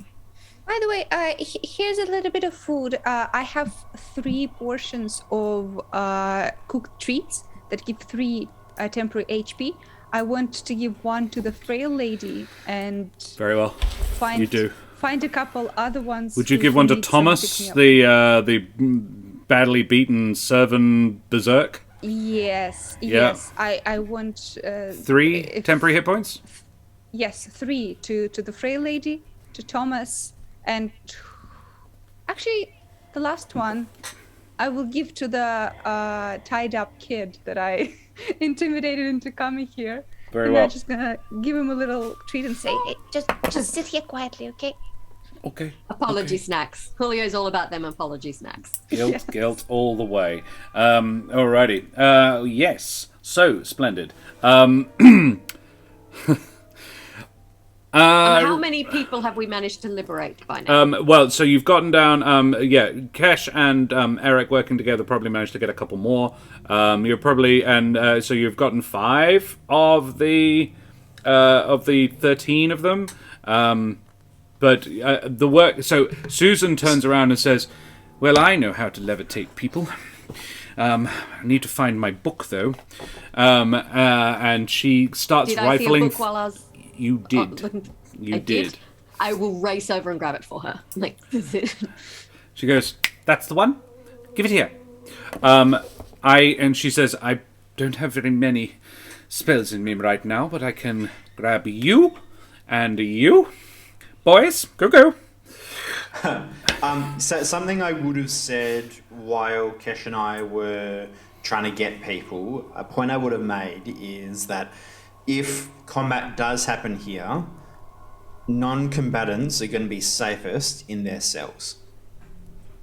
So Benno would lean in and say, given what we just witnessed and how keen they were to drop that brazier, I would disagree, Mr. Shadowmalt. And I'm like, and I would feel more comfortable knowing that if it goes south, they at least can try and escape. They won't can run. roast to death immediately, but I would give it less than a minute. Yes, good point. I we take can your get them all point. out If they before- can, we could possibly leave them down here. I don't think we want to have the fight down here. No. Oh, okay. I have a question, DM. So there's a huge tar pit. There's fire. If, for example, they start a fire and start burning the people here, there will be a lot of smoke, a lot of horrible shit, and they have one way out Yep. for all of it, and smoke should go into their camp. I feel like I might be wrong here, but I assume that there's like a smoke vent or something, because otherwise they're funneling all the smoke into the camp. Can I try and then it would see? rise. They're crazy. They're also probably- insane. They're crazy. Like Cultist gonna They're cult. a cult, you know. the woman sure. was covered in flammable material and wanted to set a massive fire. The cultists particularly, you can, Eric could certainly infer, and anybody else if they want to, could infer that she was prepared to die to have these people killed. What So a there cow. would be no other like funnel out. The smoke wouldn't kill anybody up top. It would alert them. If they weren't already alerted to something going wrong. Omi is asking, is bringing familiars back via ritual not a thing in Humblewood? It is, but normal is not a normal, if you'll forgive me, familiar. He has been her pet and she sort of utilizes him as familiar. She cast the spell Find Familiar on him, and it sort of made him her familiar, sort of more kind of like awakened him. So when he was killed, yes, she can res him, but she hasn't been able to because she doesn't have the material components, which includes 10 gold pieces worth of stuff. So in her cells, she didn't have a book and she didn't have any materials, so she's been kept there for you don't know how long, but quite a while, mourning the death of her friend. Also, Hedge have the ability to talk to small insects. This was an animal that she was very close to, and it died, and while she technically can save it, she wasn't able to. She was also not the most robust person. If you want sort of a reasoning of why she was in the state she was in, this has been rough on her. And it's interesting that they kept her here. They've also taken Riffin, so that is the 2 surviving members of Lazarus's team. Lazarus is dead, as was their they had a servant barbarian, actually, named Stilgar, who was also in the party, but he was dead before the campaign began. These people are dicks. I don't like them. No, me neither. It's worth noting, and Benna would actually say this, what is interesting to me is they did not just kill us. Which makes me think they've got some sort of sick plan that involves us once they've conquered the wood. One of those cultists, Ralph, spoke about indoctrinating Riffin. So potentially they would have tried to do the same to the rest of you. Interesting. But that's a problem for when we get out of this. That's a future problem. Let's get these people out of the cells so we can, those of us can fight, can go up and try. Eric and Bennick, you go get the 2 people she cast the spell on? I haven't stopped. I've just... Yes, while I'm doing that, I want to look at the brazier. This is a long shot, but does it seem magical fire, or does it seem like natural fire? Natural fire. Okay, yeah. Oil lamps. Yeah. Tar lamps, actually. Yeah. Cool. Why waste? If you have the cantrip control flames, you could just extinguish them. That would plunge the entire cavern into darkness. But you could do that, and that would at least stop that. No, I have produce flame, not control flame. If only I had destroy bonfire, not create bonfire. God damn it. Yeah. Curse And it. neither of you have prestidigitation? No. Oh, I don't think No, so. because I'm a nasty little vulture. And You're Eric nasty. Eric is a druid, not a wizard. Yeah. And I have mending, not. I mean, also if don't you- have druidcraft. If you say something about turning that off to Susan, she might be able to assist. But she is currently focused on getting people out. She would get Probably need the light though. she would get 6, and then sorry, I'm out. You might have to use that ring for the rest of them. 6? That's everyone, isn't it? There's 1 more. 2 more. There are 2 more. There are 13 all up. So she would have gotten 6. You can get the remaining 2, though, relatively easily. I would say this whole... Hey, Tully Karlstrom. I would say this takes 10 minutes. Julio, you do not hear anything. Eric, if you are letting Bannock do all the flying work, it I was just going to say, slightly longer. About 10 minutes. No, about 10. If Bannock's doing it on his own, it takes about 10 minutes. If Susan was levitating people, then I would have helped with that. And then when she said she was out, I would say, well, there's only 1 ring. Kesh, do you want me to go upstairs and get started on making some fires? So you are thinking... Sorry, If we can- Kesh. I'm going to let Kesh. This... Benna is actually deferring to you. She is Which is chiming in weird. with advice, but this is your team. Well, if you Hell think yeah. you can lure some down, go right ahead and do that, and we'll pick them off as they come out of the tunnel. And how many did we spot? Because we did a rough count. You did a rough count. You know that there was 8 on guard at any one point. and you presumed at 6. least We're eating breakfast. and you presumed at least another 8. So there's probably 16.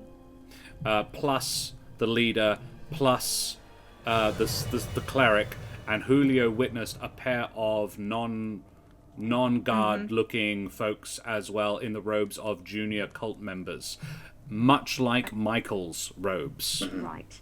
So Listen, it's probably going to attract attention, but at least it will keep some of them distracted, so we won't be having to deal with the whole camp at once. You did kill 5 this morning. We did. So there's probably about 20.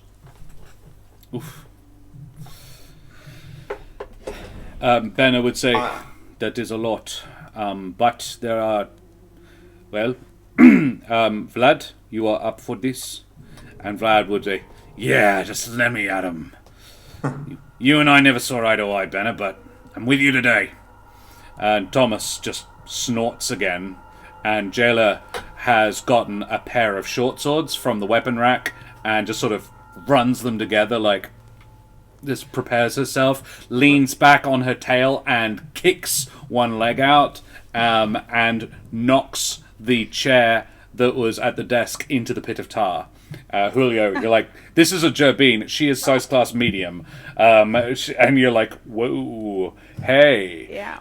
Mommy? Sorry, mommy?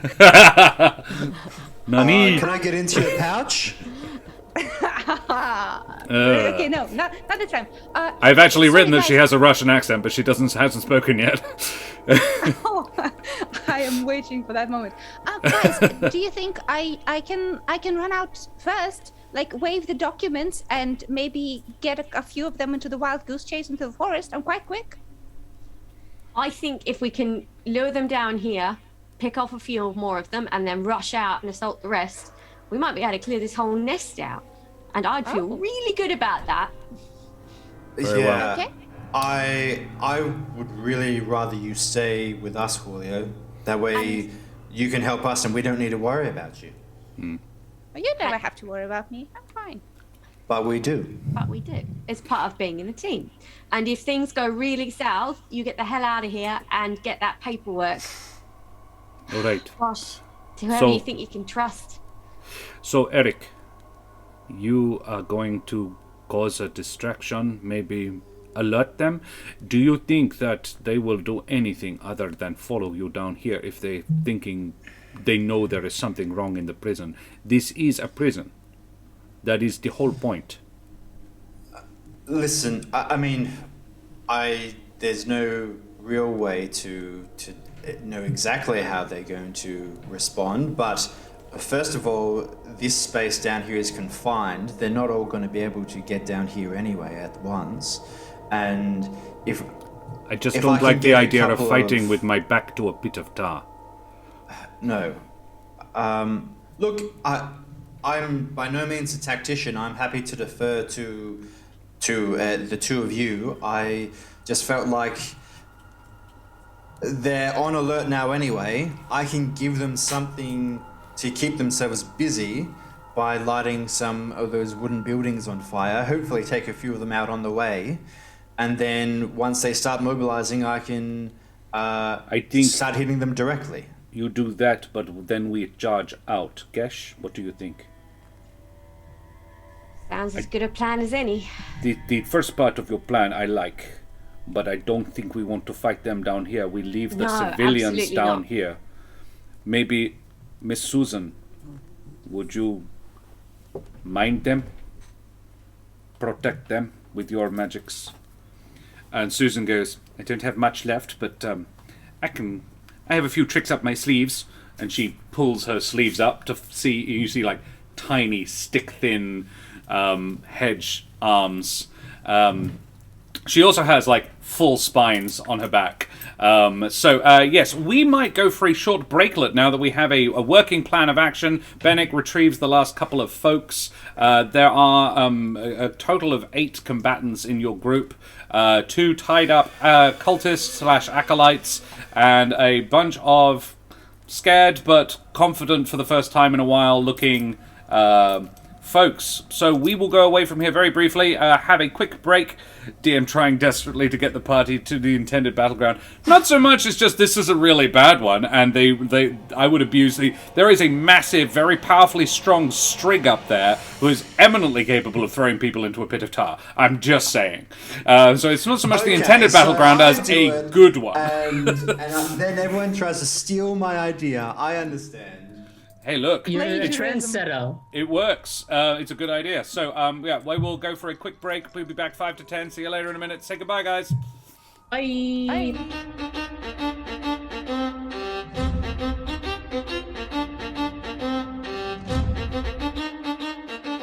Vast ahoy and g'day once again to you, mateys. Thank you for hanging around with us. We are back.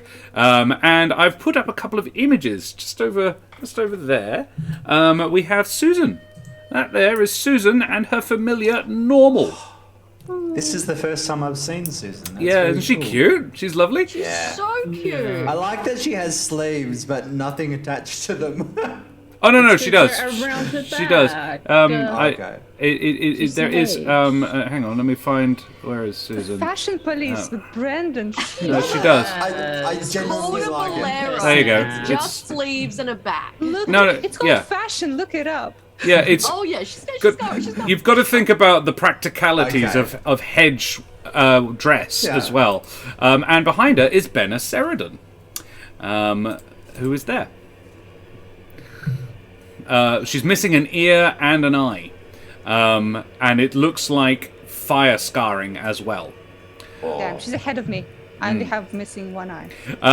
Susan, I can and help it's you with the fire scarring. Susan, and it's Yeah, not I'm sure you depicted. It's not depicted in Susan's picture, but Susan is also quite badly scarred on her face and left arm from fire as well. Because in my canon, Susan got very badly burnt at Ashbarrow when it was burnt down when the Scorched Grove expanded. So yeah, I'll leave Benna there for a little minute, so everybody can enjoy that. So, question now. The plan is you guys are going up the tunnel. Your new allies, General Seridan, Jailer, Vlad, and Thomas, which is a fun group of names to say all at once. I really quite enjoy having a mixture of just really normal names and then just very weird Humblewood names. Thomas. It reminds Hello, me of when I'm we Thomas. had chickens and they were all like teriyaki, sushi, coq au vin, and then And Bob.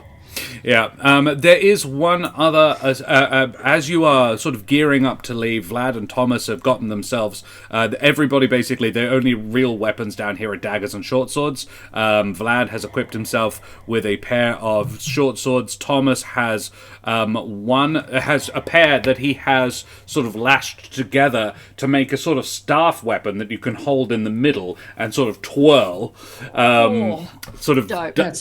Darth Maul Zero style. Thank you.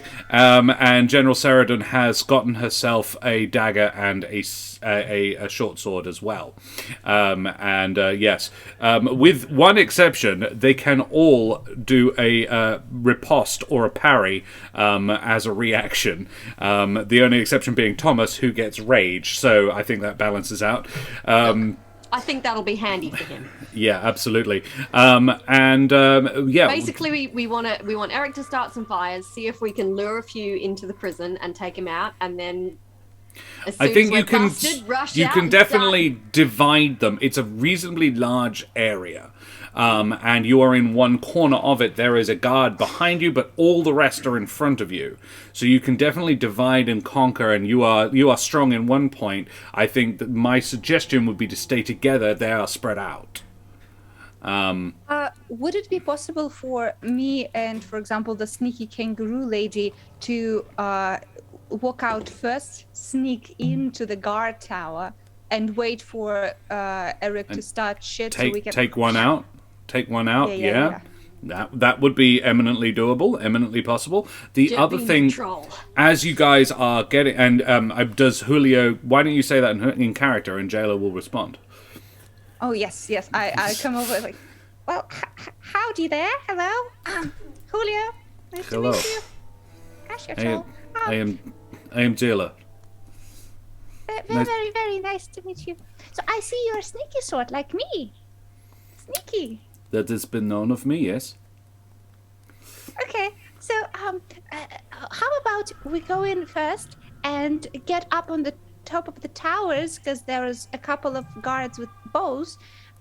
If we get in there sneakily and get them out, that will secure a little bit of ground for us.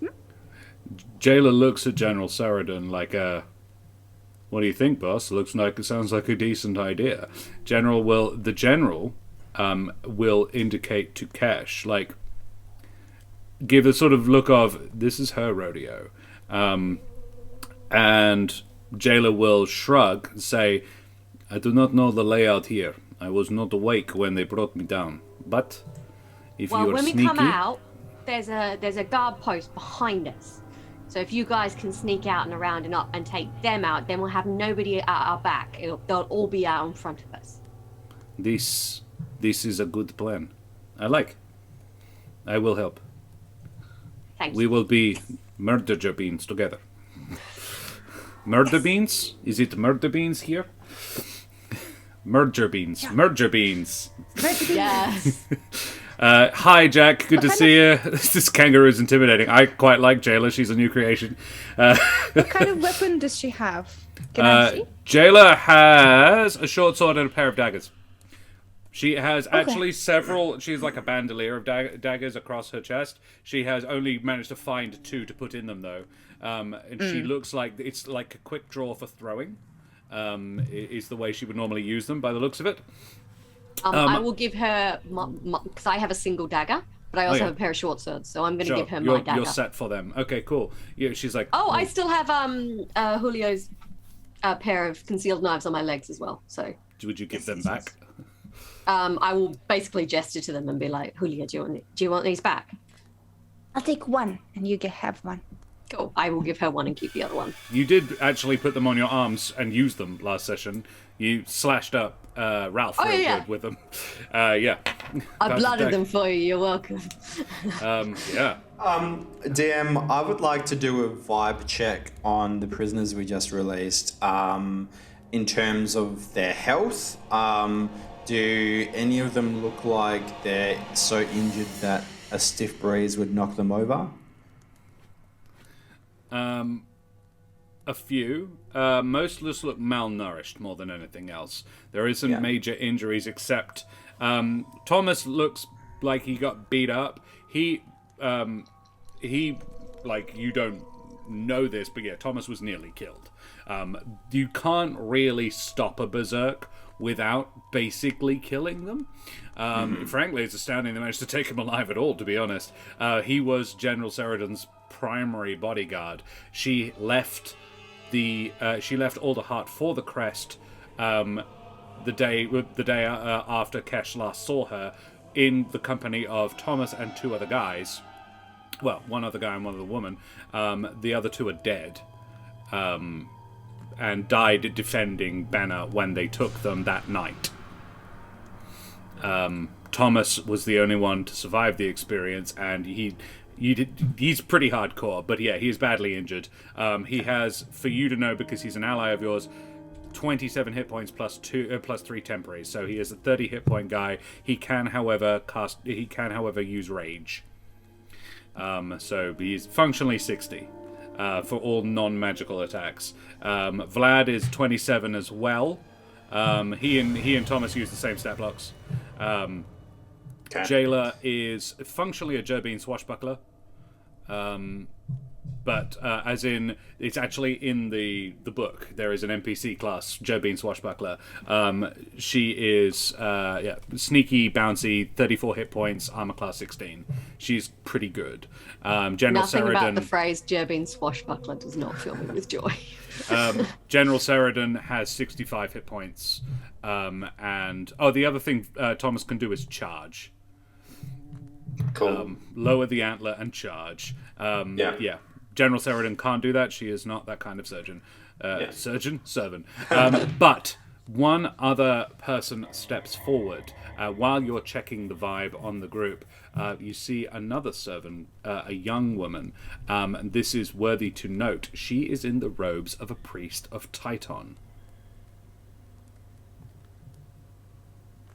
But the Right. real ones, not the culty ones. Is the important question to ask.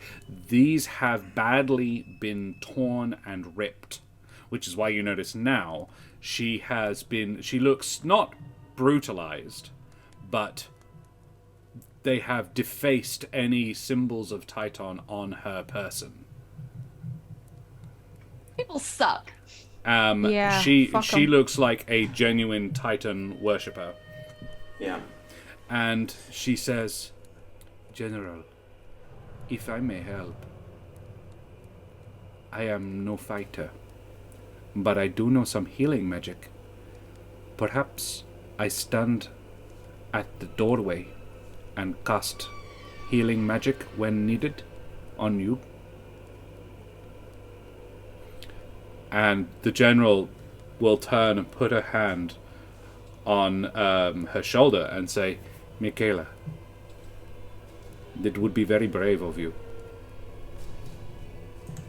Kesh, That sounds wonderful. But we will you know, protect Kayla. We will protect Michaela. Yes. yes, don't do anything stupid. Just stay behind the fighters and make sure you don't get hurt. Cruxel Radwolf. I hope I'm pronouncing that correctly. That's a Thank you for dope joining name. us. It's an interesting name, Yeah. Cruxel Radwolf. Thank you for the follow, you bloody champion. Please enlighten us as to where that name came from. I hope I'm saying it right, and I want to know why. Yeah, great. Cool. So, yeah, she is mechanically she has 8 hit points, but she does have 6 spell slots. For Cure Wounds is the only spell she knows that would be useful to you. 2 at second level, 4 at first. Yeah, she's squishy. She needs to. She needs is to- squishy. She needs meat shields. She has AC 10. Oh, She is a level 1 She's in priest. rags, yeah. bless her. Yes. She's very She brave. says- But The true worshippers of Titan will stand with you. thank you. So, I'm shall sorry we that. do this? You do not need to apologize. Alright, Right. so what's the And plan? there will be a reckoning. And she says that looking at Nicholas. Or Nikolai, rather. And he actually does not meet her eyes. Ooh, Shame. history.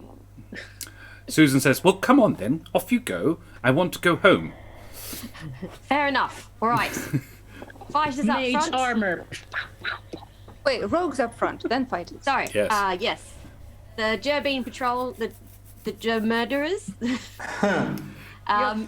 Up front with Eric. And yes, wait. Eric will get them snuck out and around the back, and then you can start setting things on fire. Bennick. Yeah? Before, actually, sorry. Bennick.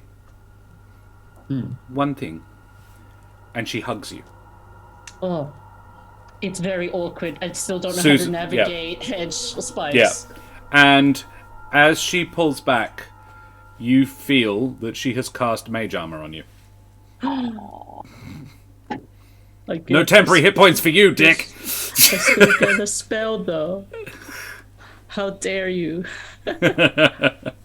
I'll get it anyway the first time I cast shield, so nah.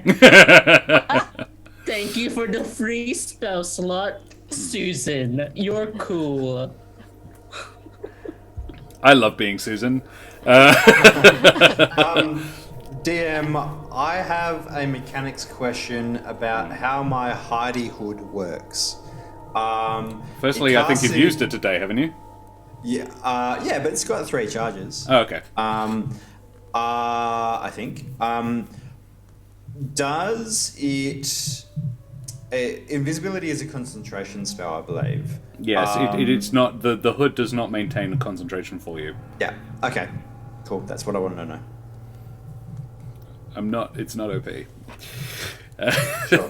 Very well. So, sneaky Jobin boys, girls, mostly I girls at will- this point.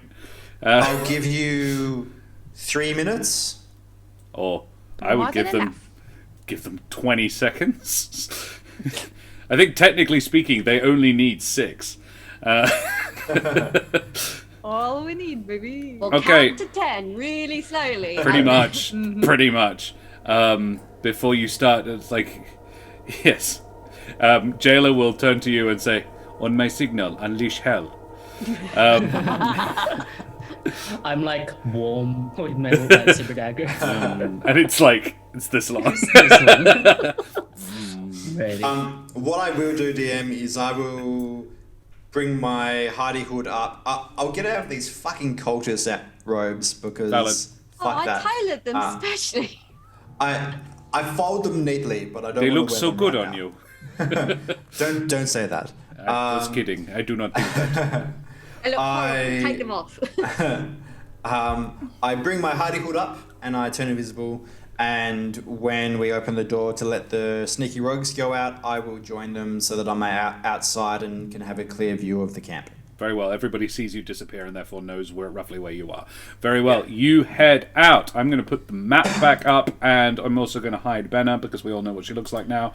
I'll make sure all my friends know that I'm not going away from the door. Very well. You do that. So yeah, they know you're there, but they can't see you anymore. So we are in the top right corner of the map, and specifically Julio and Jailer are in the top right corner of the map. Julio dressed as Mary, the totally normal, totally maybe a member of the Breakers gang, and Jailer, the definitely a prisoner, very obviously so. Stealth checks, please. Can I get Bishop Blood or Omi, whichever does it first? Stealth check for Jailer in chat. Oh. 22 from for Julio. Not amazing, but pretty good. I'm distracted by the Delph, tool to being a woman. 10. Yeah, is this your vibe? Is this your jam? I mean, she's rogue, she's Jabin, what else do I need? That's true. She has a +4, so that's a 14. Not fantastic. Bishop Blood, thank you very much for the stealth. Yeah. So, yeah, it's not bad. And with your 22, I will roll for the guard to see if they notice. A 3 on the dice. No, you two are sneaky as fuck. He's having a smoke. Omi got a 16. We will keep that for the next stealth check. Because that one was plenty from Jailer. Jailer and Julio. Yeah, you get a surprise round on this guy. We fuck him up. If you can do it before we don't even bother rolling initiative. So, yeah, Julio, Jailer would almost look to you like, gentlemen first. Oh, ladies first, of course. Oh, okay. No, please, you shake you him. You are chivalrous. The guard turns around. I really like to imagine, yeah, they're both just standing there like, and he's like, Please, up to you. Yeah. Like, one of you just attack me. But so, yeah, she is going to stab I'm glad him I in the gave back. him 3 minutes. We'll take the 16 Julio got Flirting for takes the the first 2. stealth damage, which is a 22 to hit, which definitely beats his AC. So he does, she does 1d6 of piercing damage. So he takes 4. For the first attack, she has 2 attacks, one with the dagger and one with the short sword, so she'll make another. If we can get another attack roll in chat, Jack maybe, Jack O'Brien perhaps, exclamation mark roll space 20 in chat for Jailer. I will be, when we go into full combat, I will actually be rolling because it's just quicker. But for the now... Does she get sneak? She does not actually get a sneak attack damage. Her special ability is... she can use a bonus action to do the help action. A 9 That's on what the I can do dice, as well, yeah. plus 6. So 15 is, I'm reasonably confident, more than enough to beat their AC. Yes! So she stabs this guy twice. I like to imagine she actually puts one hand over his mouth and stabs him twice. Nice. Nice. For a further... Ooh, that one's better. 5 points of damage. So, yes, he has taken, I think, 9 all up. No, 11 all up so far. Julio, what do you do? I shall attack with my rapier, and since it's surprise, I have advantage, right? Go off. He is deeply, deeply surprised, yes. Go off, Deeply King. surprised. Let's go. 23 to Surprise, hit. a fundamental level. That one does hit, yes. You would get the sneak Okay. attack damage on this one. Beautiful. Yeah. So 9 plus 15. Julio, how do you do this? So she stabs With him the in one 11 side of damage the neck. she did, plus your 24, yeah, that is enough to Yeah. to finish him. She stabs one side of the neck. I will do symmetric in the other, like, and like 2 little fountains. And we Murder, kill- no, murder no, is the but- language of love. Prison shiv. That's You still got it, Jack. It's fine. Yeah, great. You do that. Julio, you basically, between the two of you, because she's doing it with a short sword, so you essentially decapitate this was a birdfolk as well. This one was a Corvum, with a heavy crossbow in his hands. He had briefly looked out, not watching the business, and then, yeah, you just took him out. Julio, you are now in a guard post, dressed as a guard. If any of the Yes, I guards stand- happen to look over, jailer will takes his weight as the head almost fully separated from the body. Everything goes limp. She takes the weight and she drags it off and descends the ladder again. Yeah. You stay. I You straight stand ghosted a looking out. motherfucker. Yeah, and I do. I don't know. Do I have proficiency with heavy crossbows? I doubt it, but you can check. I'm gonna check, but They are martial weapons, so I'm a rogue. they are I don't not know what heavy. I that think you do. Yeah. It's more that you're tiny. I think. My weapon proficiency is crossbow, longsword, rapier, short sword. Is that crossbow? It would be a crossbow. There is no such thing in the game as a heavy crossbow. I don't think it's just crossbow. No, there is. Oh, heavy crossbow. No, No, there it is. is. No, it's in which case, no. You are not proficient with a heavy crossbow. Okay. It is also large. Like it is difficult Oh yeah, to use. I can't. You would be at disadvantage. You can certainly hold it and look like you know what you're doing, but you don't. Okay. And anybody would know that a Gerbine would not be able to safely fire it. It's sort of like you shoot it and just leap backwards. Which would be kind of cool, really. Very funny. If you brace yourself against a wall, the recoil would bruise your shoulder, but you'd probably be fine. So yeah, you have done that, and Julio has replaced the poor Corvum guy who didn't even get a chance to squawk. And Jailer and Julio did their first murder together. I know. First Eric. and many others, I think. Well, let's find out. She hasn't gone far. She is at the bottom of the ladder because from where she is, it is difficult for many people to see her. She has sort of dragged the body to behind the building, which obscures it from the view of all 3 of the other towers. However, you can see several people wandering around. Julio, because I imagine you're probably looking for stuff, can you make me a perception check, and then we will go to Eric. Oh yes, I will. I shall perceive. 16.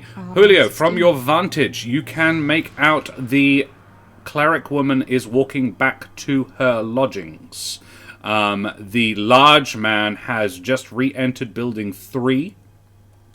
The fire is out, and there are several guards. You've sort of kicked the hornet's nest a little bit.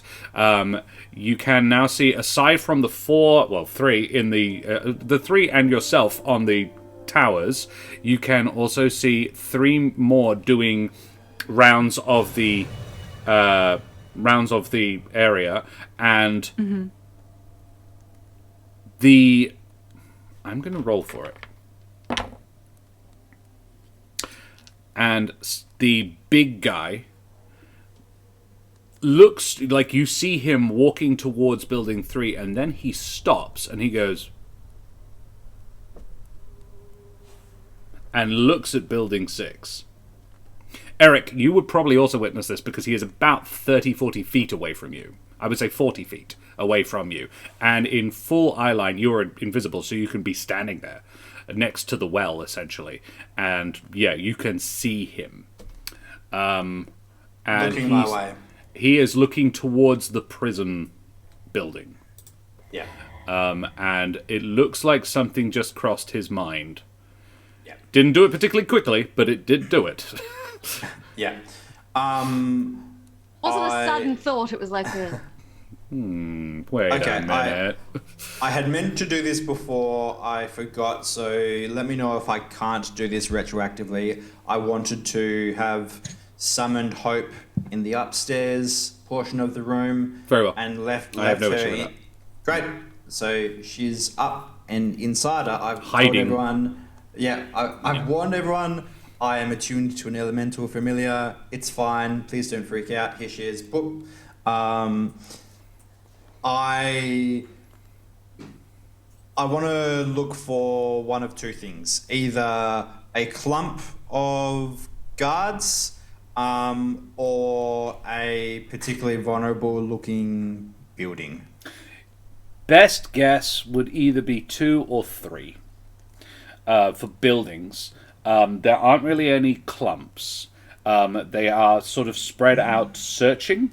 You can see, from where you are, you can see 2 who aren't in guard towers. There is a third, but you can't see them. The rest have returned to their barracks. Well, you know where the barracks and Julio knows what is in Building 3, which is more sort of a day quarters. The ones who are on the night watch would probably have gone back to bed now that the fire's been put out. It's not super suspicious that the kitchen caught fire. What is mildly suspicious is the acolyte in there wasn't in there, but he was cooking food for the prisoners and he was seen taking food to the prisoners. So it's not crazy suspicious, but you could probably infer that that is what the big strig is like. Wonder where that kid is, because the guy said he went down there, but he's been a while. It's been like 15 minutes since he went down now. So that's probably what he's coming to check on. Yeah. How close is he to that wooden building? He is. I'm saying he is right. He was right outside the front door of it. He stopped just before he went and touched it. Then he turned and looked and took a step towards you. Yeah. That's the moment that I cast Call Lightning to hit that point. I want to get him and I want to catch that building on fire. Very well. What is the area effect of Call Lightning? 5 feet. Right. I will allow that you get the edge of the building if you're also getting him. Yeah. Yeah, each creature within 5 feet of the point, that I choose. Okay, very well. Then yes, that's fine. Yeah. Great. You would only be getting him and the building, but yes, you definitely get that. Yeah, that's fine. Is Does it already specifically storming? stay fiery stuff? Flammable stuff gets lit? It doesn't specifically say It will that. definitely damage the building, but Yeah. the building, this is one of the stone ones. Okay, yeah. Yeah. The roof is slate, so it would damage it, it would break a hole in it, but it wouldn't set it on fire. Sorry, I But you thought definitely you had get said him. that this would be a vulnerable building, but that's okay. Sorry, I no, wanna get him. the 2 buildings that are vulnerable are 3 and the one you guys are. 5, the one in the middle of the bottom, and the one Yeah. you guys are in. Those are wooden. Yeah. But yeah, you would break it, but you couldn't set it on fire. I apologize if I misunderstood your intent. No, that's fine. Yeah, look, in that... There aren't any clusters of 2 guys standing next to each other within. It's like that's what it means. You can get people standing next to each other. Yeah. Yeah, look, let's... He's also, you could assume, get Big tough Boy. as nails. Yeah. Yeah. Let's get Big Boy in part of this building. This does stop you being invisible, yes? Yeah, it does. Yeah. Is it already stormy or no?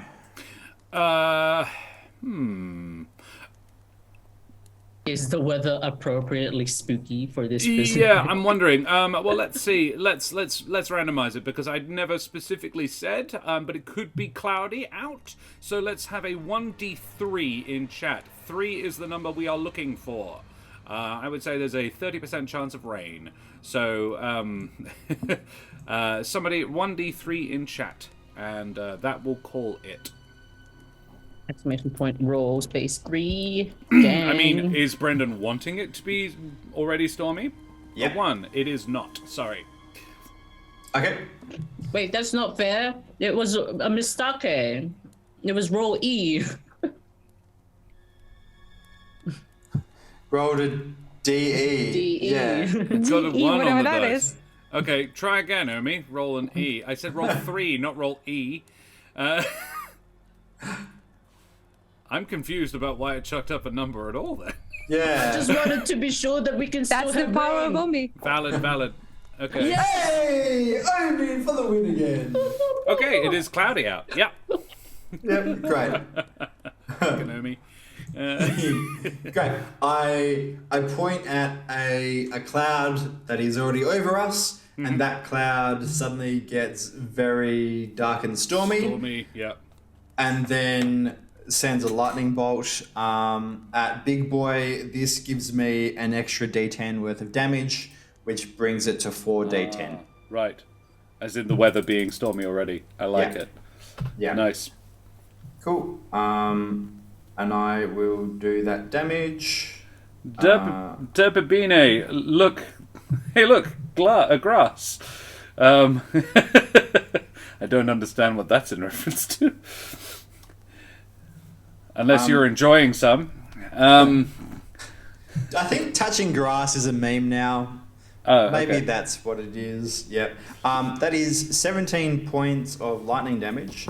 On him. Very If well. he doesn't make a dexterity saving throw for 15. Dex save for 15. I'm not going to roll that dice anymore. I have rolled so many 18s on that dice. Sorry. He's plus nothing, but a straight 18. Talking about the green on the map. Yes, it is grass, but they are inside the compound, which is mostly dirt floor. And grass isn't super flammable. Not super flammable. In Australia it is, because it's not water at all. So he takes how much? 17, so half of 17. Very cool. All right. Half of 17 is 8. Very well. He has a certain amount left. Yep. And it strikes him. He takes it. The building fails the dex check, however, and you punch a big hole in the roof.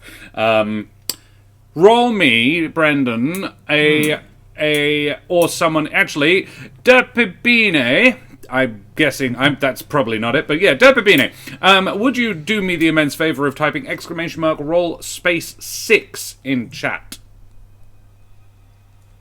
On a 6, the building catches. Sure. A I'll take 3. it. I am afraid not, but it was worth a try. Lightning and not particularly dry tinder, yeah. Yeah, cool. Thank you very much, Derpabine. Cool. Derpabine?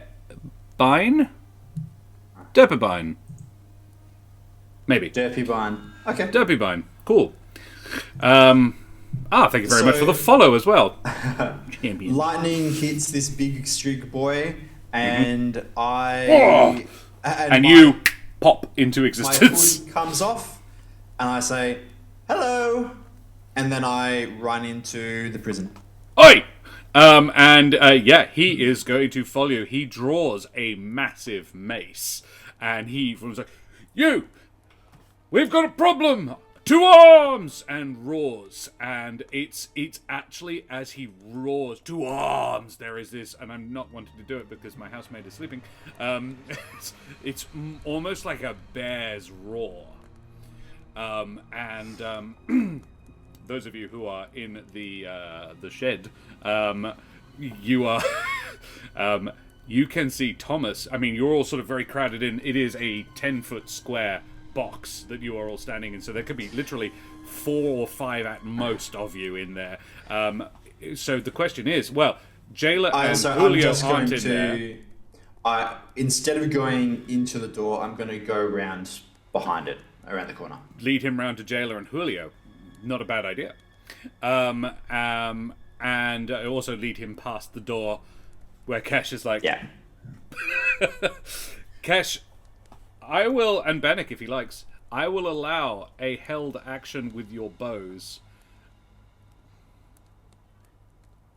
Fuck him up. Karen, you're muted. No. Sorry. Sometimes I don't hit the Oh. button hard enough. 16. 16 from the Fangbo. Yeah. does Dirty hit. 20. And a dirty 20. You both hit as this guy and rushes past you and takes 2 arrows in the side as he does. And I hope he still thinks I'm cool. 11 from Bennick and 10 from Kesh. That Necrotic, is I believe it is 21. set to. You did necrotic very well. So that is 21 on his already 8. So he has taken 39. No, 29. 29 points of damage Nice. so far. Before we have even begun. However, he has definitely raised the alarms. And he pursues around behind the building to Eric. Can everyone roll me initiative? Dun dun dun. Dirty 20. Kesh for a dirty 20. Natural 20. Ditto. A On the natural dirty 20. Had to one up me, Nice. didn't you, Brent? So Eric Yes. gets a 23. Kesh and Bennick go directly after each other with a straight 20 apiece. Julio. Oh, I'm rolling initiative. Yes, I please, was so roll entranced everybody. by the 20s that I was like, cool stuff. It's a natural 20 as well. Oh, What wow. the We're gonna fuck him up. You are. Right, so I need 4 initiatives in chat, please. Derpy Bean, can we have one from you, Bishop Blood, Omi, and anybody else who wants to? I need 4 exclamation mark roll space 20s in chat, please, to determine the order. The order I get them in is the order I will have them on the on the box. Bishop Blood, a 2. Omi, a 1. Black Rose Darkthorn, a 9, and Derpybine got an 11, the best of the Thanks, lot. guys. Derpybine Wow. got... Feels like we've wasted those nat 20s. So, Derpybine... No, it's good. We sandwiched them in the initiatives and then like, yeah. So, so Derpybine rolled a total of 13 for Thomas. Vlad got the 9, so he got an 11. Then Omi got a 1 for Jailer. And Oh, woof. Benaceridon got a 2. Benaceridon has a +3 and Jailer has a +4, which puts them both on 5. With Jailer going before Benna. And Benna got a 5 as well. So I will roll for 3 different groups of people. 4 actually. I will roll 1 for the cleric. A 3 on the dice. +1, so she got a 4, so she actually goes after everybody. Okay. Good. Cleric, yeah. She got a 4. Then we have the general baddies. Got a 10 plus nothing. So they're after Vlad. The guys got a 10. And Styx, his name is. Styks. Got a 15 on the dice, plus his dex, which is also nothing. So Styx will be going here. Styx. And the final group are the Acolytes, who got an 8. For plus nothing. So they also go in between Vlad and Jailer. Lights. Did I hear you say that Styx is the name of the big streak? Yes. That's a very cool Styx. name. Styx Helmforth. And the cleric, though you don't know this, is Armelia Silverwillow. Actually, Cool name. Julio, you perceived and you saw her going back towards her house. This is the first time you've actually had a good look at her. And I think it's worth noting because we've got the initiative. I will say we will have the party's action and then we will call it for the evening. But because you're all going first. Yes, but we needed the chat to do the thing. So, don't worry, Omi, she goes last. So, one thing it is worthy to note, however, is a couple of sessions ago, you guys did ask me, asked Kiara for info on the people that she took out, the people that she helped, and the people that she worked with doing so. She gave you, she said that she had worked with 4 different cult members. Samson was one of them. However, the other 3 were... there were... Was there 3 or 4 others? What did I say? What did I write? Oh, for goodness sake, come on.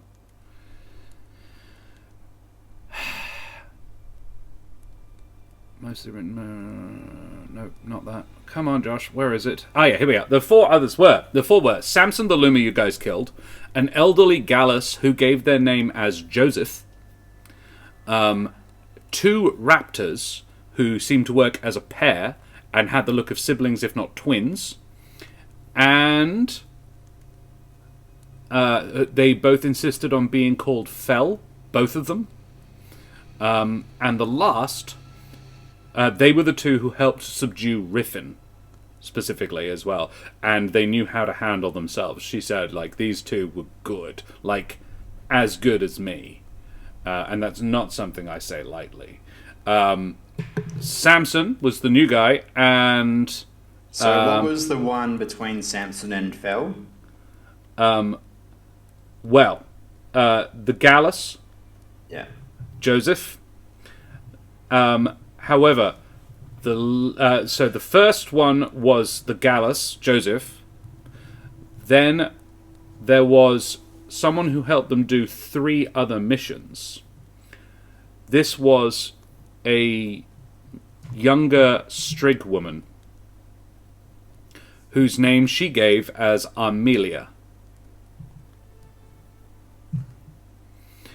That's the Amelia. And then the Fel twins came along, and they only helped for the one, and Samson is the new handler.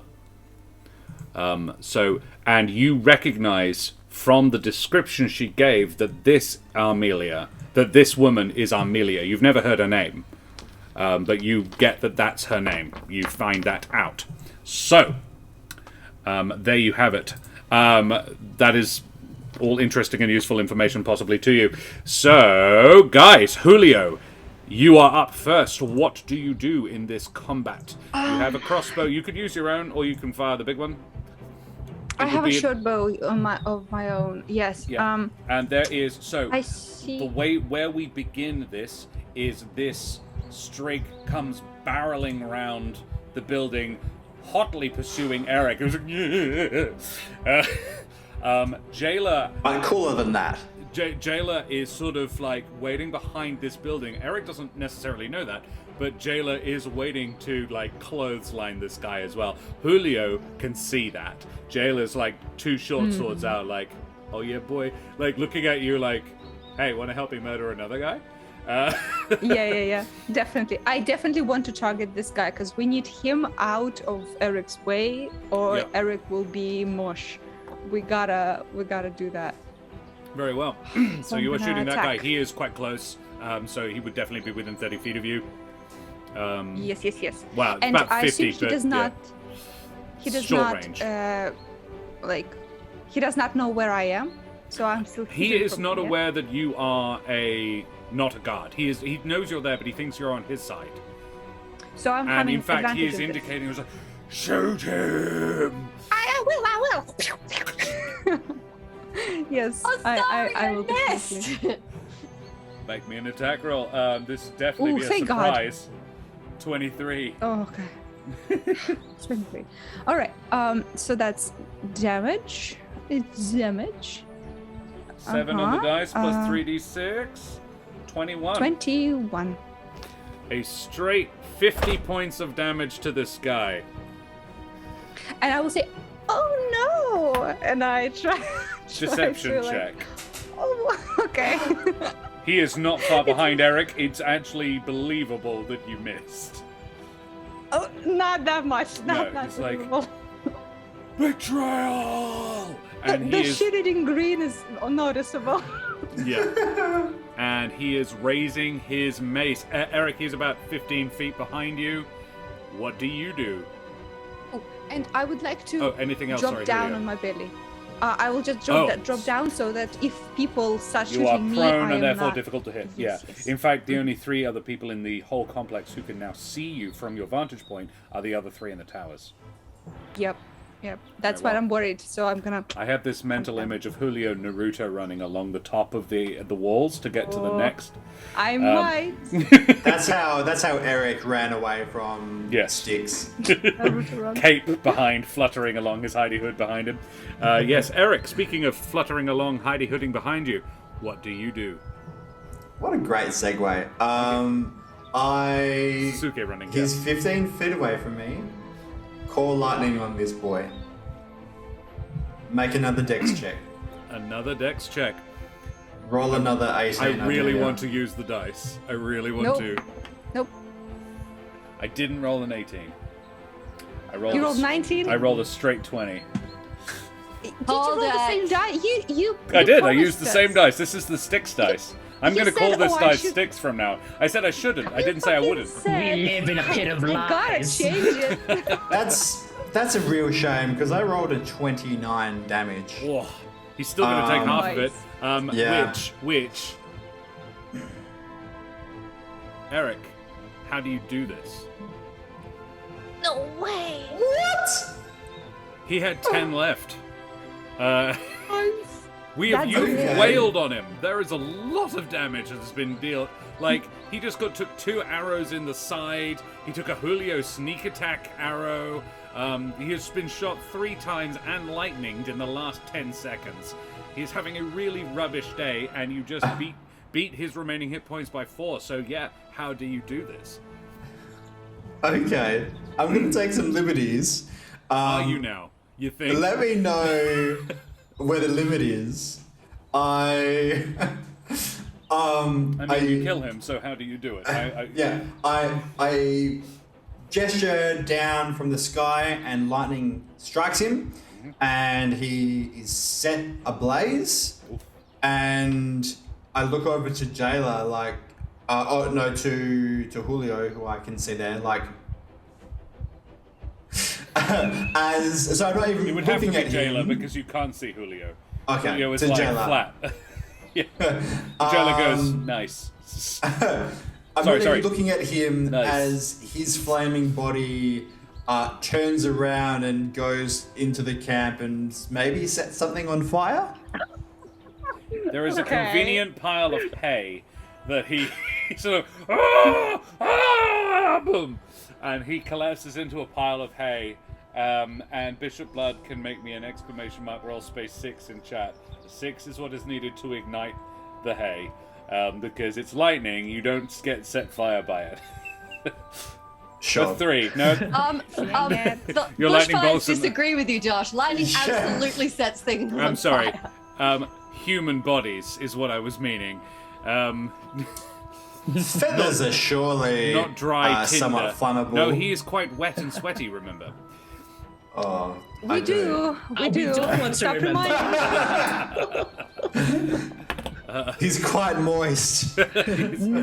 Okay. He's glistening Nani. with sweat.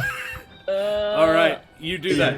He dies. Kesh. Yeah, Sorry, great. Eric. Do you move or do anything else? Yes, He collapses down. A few like embers. There is some burning, but Yeah, not sure. a lot. Yeah, that's fine.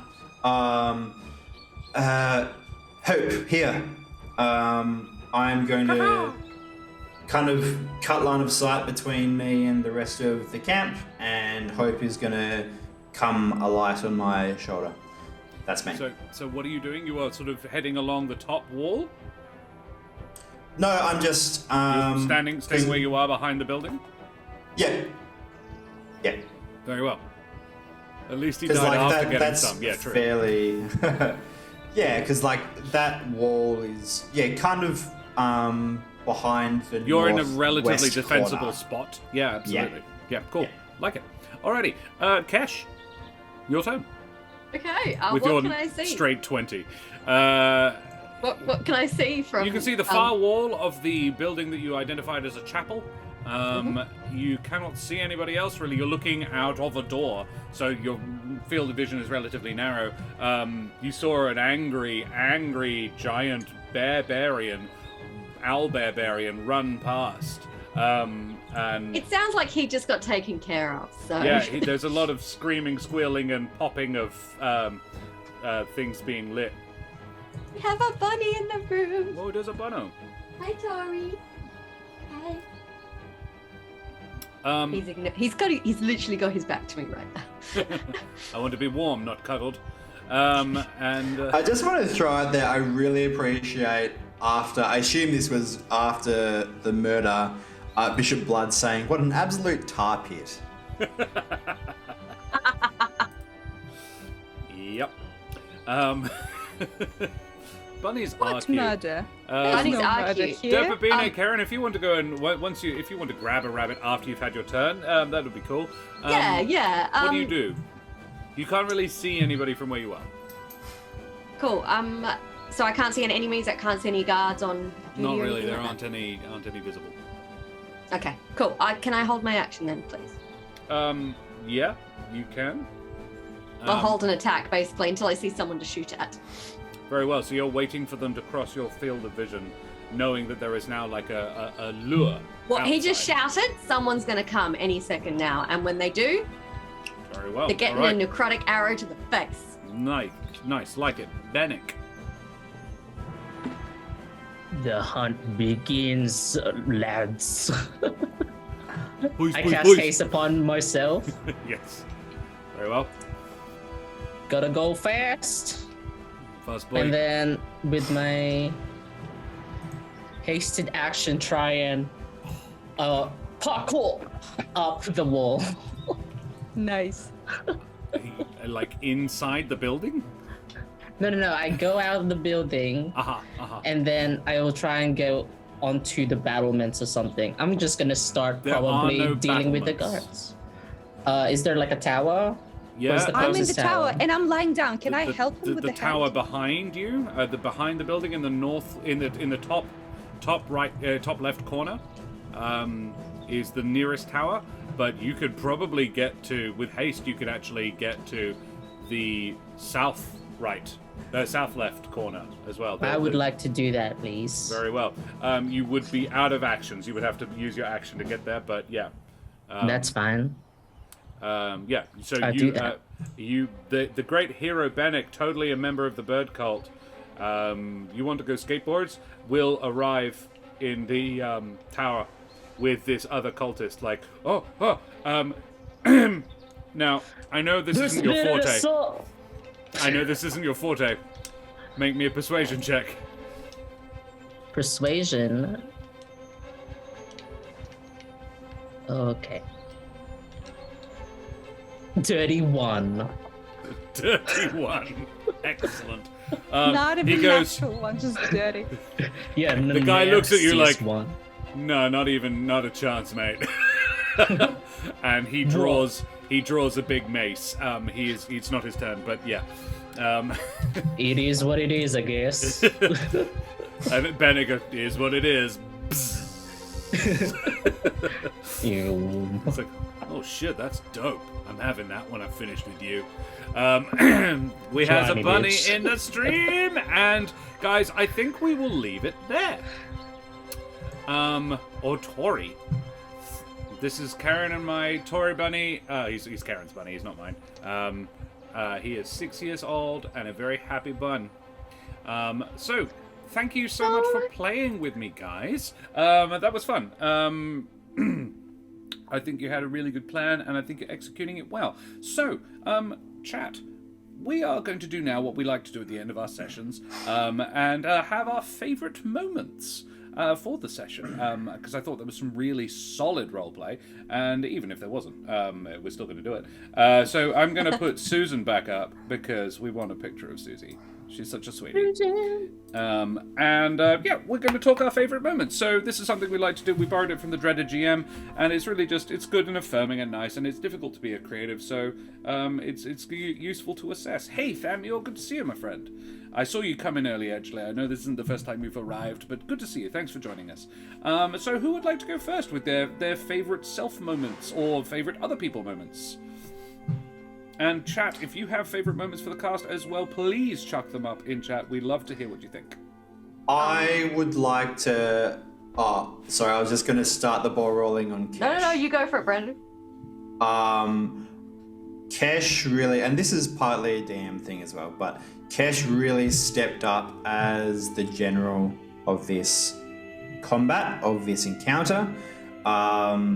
And I thought that was super cool to watch her with confidence deciding strategy and telling us all the best course of action, including General Beneseridin. Yeah. Yes. Benadryl, yeah. Benadryl. Yeah. Benadryl. Benedict eggs a batch. Yep. Yeah. So that was very cool. Her kind of really stepping into her element as a leader. Yeah, absolutely. Omi says, favorite Eric, bringing the thunder. Yes, solid. Favorite Daria, couple murder. Very cute. Oh my god, so much. So cute. But we're talking Kesh first. Yeah, so, toilet Kesh. yeah. Murder gene ship.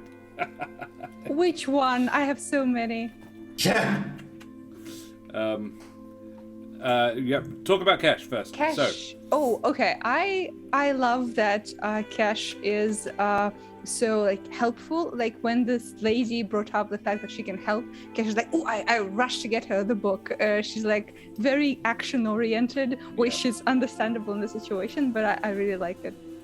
yeah. I also like when you had like a task set out, like, yes, I am looking for another, like more rings. Maybe they'll have like a second ring for the ring of realization, but in the background it's just like a mess. Yeah. Shit's getting real, and Kesh is like, no, I'm solving this first. Yeah. Eric's fine. He's got this. Yeah, absolutely. I actually, I would go further on that one. It's the same thing but different reason. The fixation on the no, I'm looking for this. The boys have got this. I really like that confidence in your team, to the point where you didn't even roll initiative. You're like, yeah, I'm good. Realizing it had been for over 2 weeks for them. Favorite Kesh from Bishop Blood. Favorite Omi. Omi favorite Karen moment. Basically, just being the one true leader for everyone. Yeah. The Favorite self OTL. moment, Karen. One true leader. I kind of liked how we all just kind of jumped in to kind of get the people out of the prison cells. Yeah. Like, we had the levitation rig, Susan pitched in, and then me and Brendan are like Kesh and Eric are slinging rope back and forth to Get as many people out as you can. get as many people out as possible. I like the vibe. Yeah, it's a good vibe. Solid vibe. Solid vibe. Cool. Excellent. Thank you very much, everybody. Let us move on to someone else. We've had a few favorite Dans in chat, a few favorite Darias. There's been favorites, everybody, so far. Bringing the Thunder is our first favorite moment from Omi, so let's talk about Eric. Favorite Eric moments. I have one straight off the bat. I can go. I really liked, before we even began, and Brendan was like, hey, just FYI, I'm going to try and save the people in the tar.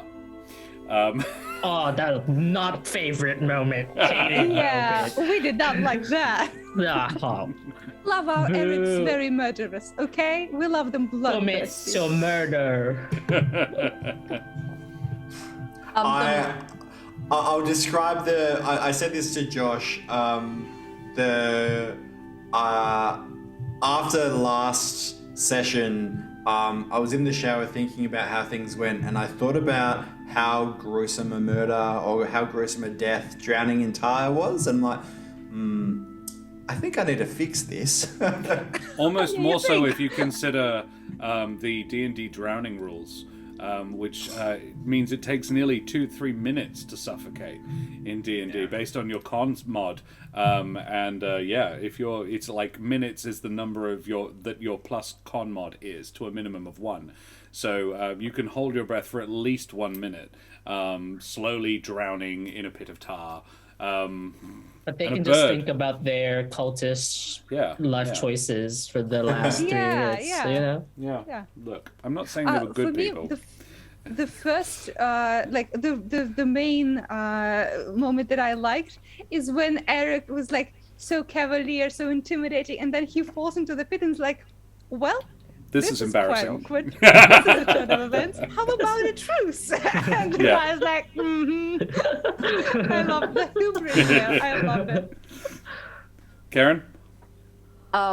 Eric was great. I loved the little detail of like getting the moss to hold you and Nikolai in place. That was really cool. And I love that you thought of the idea of using it as a net was really cool, even if it didn't happen. It was a really cool idea.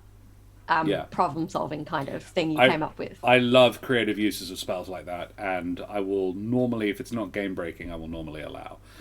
Just because I'm like, nope, that's cool, rule of cool all the way.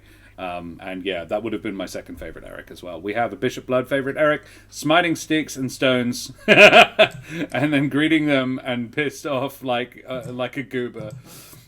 Greeting them and pissing off like a goober. Yeah. Hello. Who made the art, by the way? It is Jack. That is Daria. Daria is our artist. Daria, I'm going to have to ask you for a... so Jack O'Brien in chat, it will be joining us next Wednesday as a bat folk. I will give away no further details about Smoothie, the Batfolk boy. Yes, Daria, we will be commissioning you a picture of Smoothie very soon. So Jack, yes, you will not just you will get your own, my friend. My favorite Eric moment. Not favorite moment is saving people. But my favorite moment is just like, Brendan's trying and get a little bit extra for the how do you want to do this? I wonder what he'll do. And it's like, yes, steer into the building and light something maybe. I loved it. I was like, that is quite sus. Petition, in addition really to favorite moments, let's also get unfavorite moments where we just fucking shit on Eric's choices and maybe shit on Josh's dice, because that's something.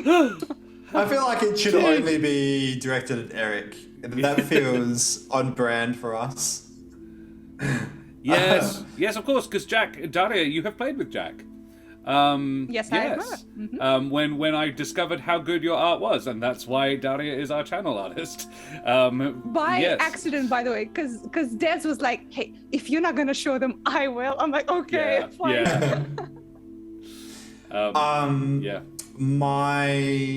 So first of all, I want to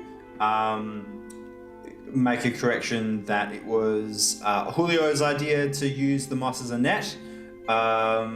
So I'm going to throw that out there. That was a cool idea, kind of iterating on the moss cocoon. Yeah. I think that was probably my favorite self moment as well. I was looking through. I was not at all surprised that Eric got tossed into the pit, and I felt like I had that coming for A, doing something terrible, and then B, immediately trying to renege it. If you just left him in there, you wouldn't have been thrown in the pot. Yeah. I was like, this is fine. This is my life. So I rolled for it because your intimidation wasn't amazing, but it was all right. So I rolled for it. The green dice of doom, the sticks dice, got a 17. The other was a 3. So you did successfully intimidate Nikolai, but not Samantha, who is real pissed about you pushing her in tar for basically no reason, as far as she can tell, because she doesn't know the backstory. So yeah, she was pretty hacked off with you about that and wasn't about to be cowed. She was like, yeah, no, fine, that's totally fine. Into the tar you go. Yeah, that's fair, and I feel like Eric was half expecting it too. Yeah. So there was we and went then I got to you to perception check for it to like warn yourself whether or not she was gonna jump at you. Yeah. And so you threw to other people. I think you said, oh yeah, you get thrown in and now you're gliding. Anyway, Karen and Dan, and so I'm like, yeah, I'm scrolling through my spells like, oh, You have some time. I don't have fly. No, I don't have fly. I don't have spider climb. No, cool. What do I have? Nothing. Cool. No spells that I can use in this situation. Is oh wait. there any moss? Yeah. Yeah. It was what I found about improv and D&D is talk a lot of bullshit, and if you have a forgiving DM and a DM who also likes bullshit, then you may be in luck. It would be churlish of me to not allow something that I have used myself in a different game. In fact, I did it with Druidcraft. It wasn't quite to the same extent, and I was only allowed because it was meaningless and it painted a cool picture. But I grew a net using Druidcraft and vines. It was actually vines, not moss. But yeah, so yeah, it would be churlish of me to not allow something that Mike allowed, and it was a really cool image, and I really liked the creative usage of a spell that could broadly be said to do something like that. So yeah, that's fair. Yeah. Cool. Alrighty. Well, shall we talk about someone else? Dan. Dan, who is now apparently obliged to run an all himself one-shot. I really look forward to building an overlay with 5 head spots and then just taking the same picture in each one. No. We have to set up 5 webcams in the same place, and Dan just has to run around depending on who he's speaking at. I like them just being around him. Yeah. Yes, he's in a rotating chair. Yeah. Yes. He just has to, he has to know which one to look at. He has a name label above each one. We can make this happen. Karen and I own 4 cameras. And several 5. wheelie chairs. And several wheelie Run, chairs. Dan, while you still have the chance. Run. I am No, dead he's in being beat space. I'm tarred. out of here. So let's talk Dan favorite moments. We did see one in chat a little earlier. Favorite Dan. Not going to be a dick, but can you just resummon your familiar? Yes. Other favorite Dan moments? I love the hug between Benek and Susan. It was so sweet. It was so nice. It was really nice. Because nowadays, every session, Benek is like a murder machine, almost as horrible as Eric. But he's not repentant about it, so that makes it better. But also, like, this little glimpse Particularly of... Julio's mind. Yeah. What is your moral code? You'll never know. But I love that. That was very sweet. He's Russian. Yeah, that whole interaction Hey. with Susan was... Sorry, I was just quoting a film. That's a really I big was plane. like, how dare? It's I mean, true, Russian. but how dare? What is your moral code? It's Russian. And Jailer approves heartily. Favorite Benek using the dagger to help Susan. Yeah, Bishop Blood stole mine. That was definitely. take that. I really Nice. enjoyed that. Yeah, it was a really, really solid use of the item, which is why I gave you advantage on that second one, because it was a really solid use of that particular item. I'd forgotten. I remembered that it was her who gave it to you, but I'd forgotten that detail that she had inscribed on the hilt, basically the story of her group getting together and their adventures. She carved that sort of pictures on the hilt, and I'd forgotten I'd made that detail up, and I'm really glad you remembered it. And it's sort of that was what snapped her out of it, absolutely. And for someone with 0 charisma, -1 charisma, I loved the way you played that whole scene with the hand on the shoulder, and it was adorable. It was really sweet. Somebody else Yeah. want to tell Dan how great he is? Just Feels. Bennick, just go in there getting shit done. Just yeah. Bennick was just like, I am on mission right now. I'm running around. I'm going to rescue all the prisoners. I'm going to comfort the old lady. Yeah, mine was pretty much the same. I liked how synchronized Bennick and Eric kind of were in participating in the rescue, and then when they did all that they could physically and Susan had run out of levitates, I liked the thing of, okay, well, you have the ring, you get the last people, I'm going to go upstairs and start the thunder. So yeah, that synchronization was very cool. Yeah. It's a good I do teamwork. think like we worked well as a team today. As much as it was like lots of prepping, lots of rescuing, but there's a lot of multitasking involved. But we didn't even like think about like the Yeah, there was a lot going on, but we're all like getting shit done. there was wordless. We didn't plan any of it. It was just like, oh yes, I'm doing this thing, and Yeah, you're you doing the know other what? thing. Yeah. I really like the fact that we are also like trusting each other's abilities. Yeah. Because like people know that like you can do this, I can do this, and we don't have to like worry too much about the plan. Like everyone has their niche and they do stuff. That's great. I will second on all of this, and I want to sort of glance behind the DM screen here. That is why Benna deferred to Kesh. Because Kesh is clearly the leader in the group. You guys are all like, all right, Chief, what do we do? Like, she heard Eric call Kesh Chief, and she saw what a well-oiled machine Kesh was running. With the two bird boys doing the stuff, then a disguised Jabin shows up, none of whom she knows. She's like, she does know Bennick, and she's like, shit, Bennick, the savior of Alderheart, is working for Kesh now. And she, without any backstory on this at all, she's like, Kesh, you have come up in the world in the last 16 days. Like... Lots happened in 2 weeks. She does, like, she hasn't had a chance, and also it's not the time, but she has a lot of questions. Like, what the heck? Because none of these guys are brigade. Who are these guys? What have you been doing? The groovy guys, but this one's clearly a tender, and I know that one. And who's the psychotic mouse? What's this Julio? Next to Eric, I am psychotic. I apologize. No, She's like, who's the psychotic tender and the extremely It was terrible. and the handsome one-eyed mouse, who she can she can identify with. I'm quite proud of that one, actually. Myself moment. I mean, I like that. I think that was quite good, that one. Kesh has a Dark Lord working under her as well. God dang, yeah. It's true. Yeah. Multiple Dark Lords Got my in this Yeehaw world. Meta Wizard.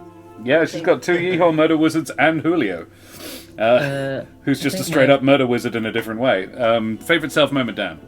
Yeah, I'm like, I for sure liked how I dealt with Susan, especially like taking because it was super high intensity, like running around, and then like taking the time with her, because she's a cool person and deserves the love. But I must say that the Dan's favorite moment is the image of Samantha Hold person just like drifting and just like. It's a shame it didn't work. It's a shame. I was gonna rolling mention really that as well. I was rolling really well today. It makes up for an awful lot of the crap rolling the last couple of sessions. It was funny actually, Dan, because I was like, oh yeah, Eric got thrown in. The rest of the team is going to scramble to go rescue him. That's definitely going to happen. Like, Bennick will probably cast like fly in him or something, and then he'll get him out. And then you came and you're like, yeah, this bitch. I'm like, in fairness, she was the more pressing concern. She was about to. Well, that was actually the point where I realized how actually good as a team we were, because I was like, oh, he trusts me to be able to get out of this myself. And I absolutely Yeah, definitely. Yeah. And if Well, he you knows you're a don't, bird. you have a minute plus. So. Yeah. Yeah. His con's fairly high. I think Eric takes nearly 3 minutes to suffocate. Yeah. Exciting. Alrighty, well done, Dan. We agree. Excellent job today. Julio, let's talk about Julio and Daria, who is always wonderful. We have had several mentions of the sniping the tarbird into the pit. Yeah, boy.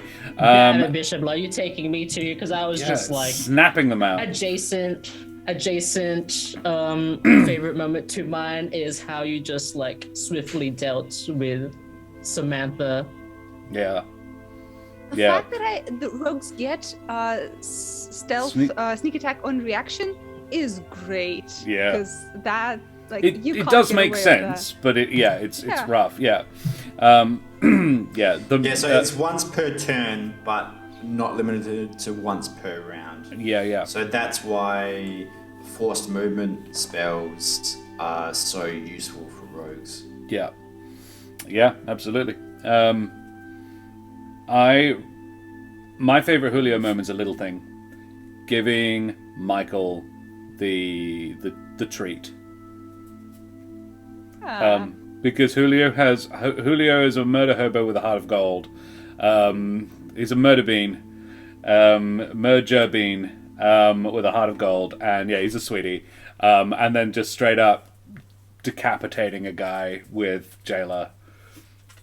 I'm enjoying this maybe shipping thing you're doing with the two of them. I'm not sure.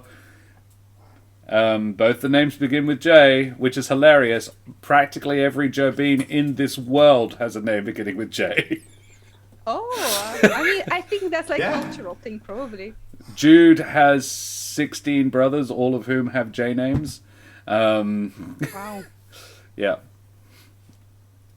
And her dad's only name is the Captain, as far as I'm aware. That's all we know of him, so it could be. And her mother's name is Jessica. There is many things that we don't know about those. Other favorite Julio moments, guys. Just getting shit done. Yeah. Like you'd done everything that you needed to do. You had achieved your solo mission. You came downstairs, saw that there was shit going on, immediately sprung into action. Didn't ask what the fuck was going on. Came over to help Eric and the people harassing him. It was just getting shit done. Time to recruit Michael now. Look. I'm halfway there, baby. Yeah, I know. Recruit him into the tar pit. No, it's like, well, what are you doing? That's my favorite Dan moment out of character is shipping the tar pit and all the Really wants to... With everyone, yeah. Yeah. Environmental kills, hell yeah, let's go. We're like an obvious, dangerous, natural event at all of our future combat. Yeah, the tar pit is not monogamous. Noted. Next one will be a lake of lava. How about that? Ooh. Don't go swimming in Yeah, it. but the death will be instantaneous. Oh, okay. You Sorry. can't have that. Molasses. sound Then sad it's a about large. that, There's a large vat of molasses at the next one. Honey. Well, speaking of ships, for myself, I really enjoyed the very awkward flirting with the kangaroo. Because, Julio is very easy in that regard. Like, a rogue, a Jobeen, don't mind if I do. Like, he has a type. She's like comfortably twice his height. Oh, I'm gonna climb that beautiful tree. Yeah. Into the pouch. Julio is a short king. He can do it. I believe. Oh, I believe it. I believe it. Absolutely. I love that you met and he was dressed as a woman at the time. Did not faze him. No, didn't. Or her. Any other favorite Julio moments? Oh man, the double teaming that poor guy's neck. Just I was gonna mention that if no one was afterwards. Can we It was address so the romantic. term double teaming? No, that's correct. It was Yeah. true though. I just like the image specifically of the like romantic blood fountain. And it's Yeah. like floaty, And, like a The blood spurts up and forms a heart. Julio watches her drag the guy back in slow motion. There's little love hearts popping up on the screen. yeah. Yeah. Julio's DTF more than any other character. Julio is It's almost, true. while still being very like Jude, almost the exact antithesis. It's really interesting. It But still reminds being me scary actually, murder little beans. that's a great point because the original team composition felt, in retrospect, fairly sexless, and that's what Julio brings to the party, if nothing else, is just the horny factor. Thank you for finishing the I word. thought you said I think the whore. just the He brings whore, the horny factor, yes. No, I bury Seed of Chucky vibes with couples murder, yeah. I think you mean dry. So thirsty. Yeah, Julio is thirsty, the rest of them were dry, yeah. I know there was a little bit going on behind, but Eric like actively avoided the any attempted ship, except the ones you got on. And I'm like, gotta catch them all. Gotta get all the ships. yeah, Julio is Pokemoning his girlfriends, one in every ball, a port. Say that. Pokemon, Pokeball, No.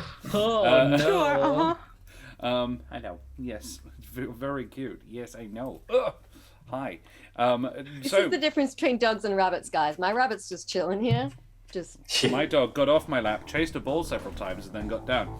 Alrighty. Trish the downside is only there other- is rabbit hair like wafting all over my desk right now. We've had a little bit of saucy from Nevermore, but it was only in dreams.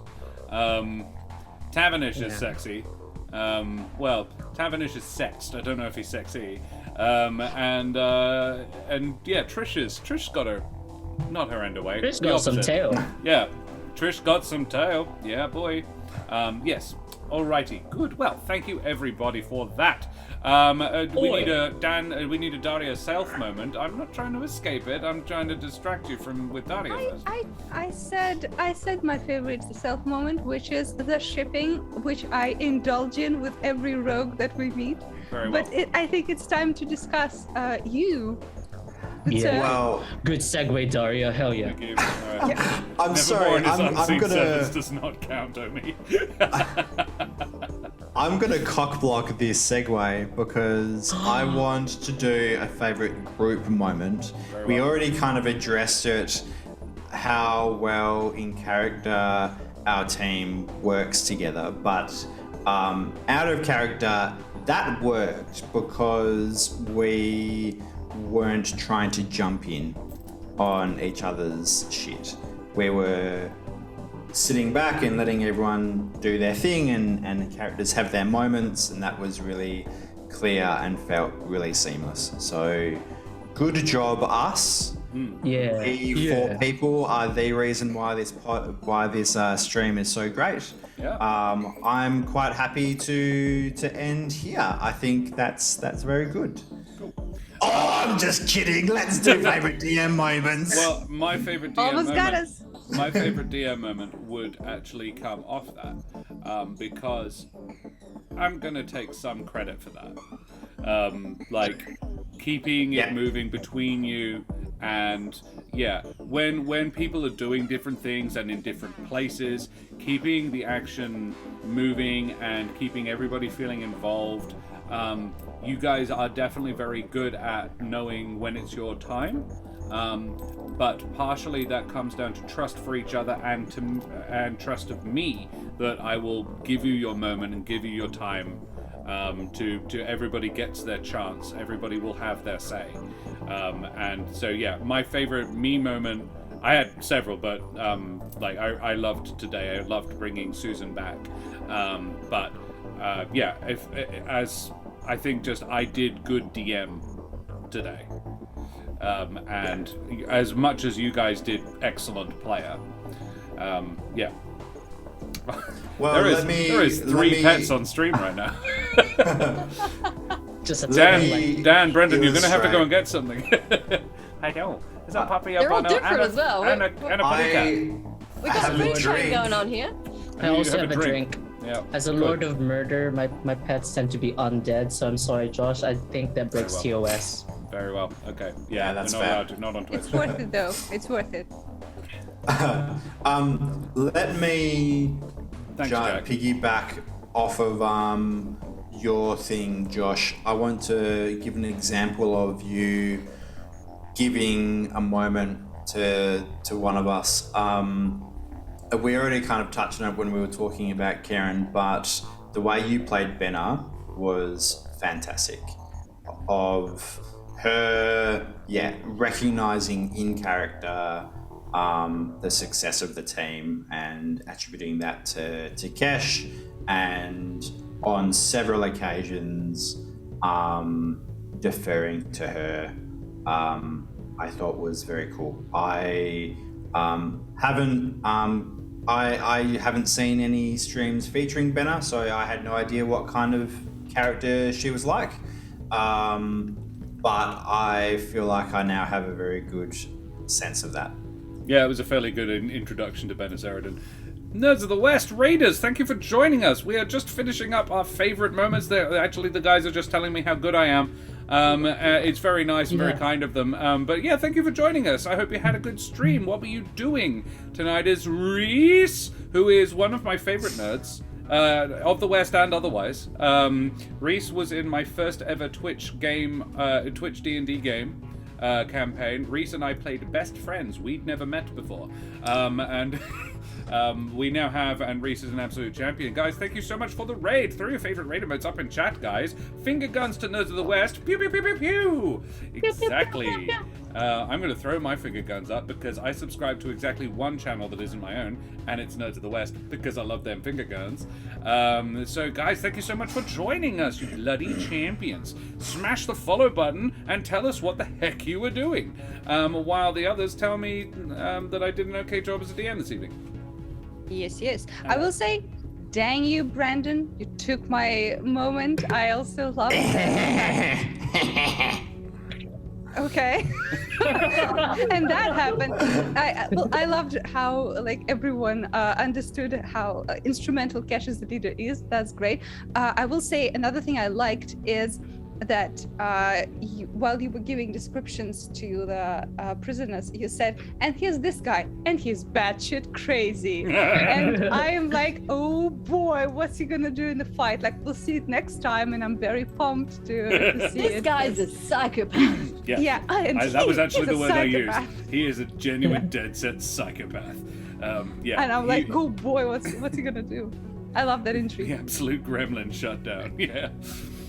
While we're on a topic adjacent, my favorite moment is differentiating all the auxiliary characters for the fight, which just hearing their voices, and clearly you had notes like Russian for the kangaroo Which is a lady. character trait, to be fair. So Yeah. This is a character trait. I thought it was just really cool, even though the brief snippets was enough that I was like, okay, I get it. I get who this person. Wiggle vibes. Here for it. Welcome, Raiders. Hey, Spina. Hello, friends. How's it going? Yeah, you raided and then you didn't come over. Good to see you guys. Thank you so much for joining us. We are about to finish, actually, but thank you for the raid anyway, nerds. Reese, I hope you're having a great evening, my friend. Thank you so much for the raid. We appreciate the absolute heck out of it. In fact, guys, people in chat, here we are on the shout out at Nerds of the West.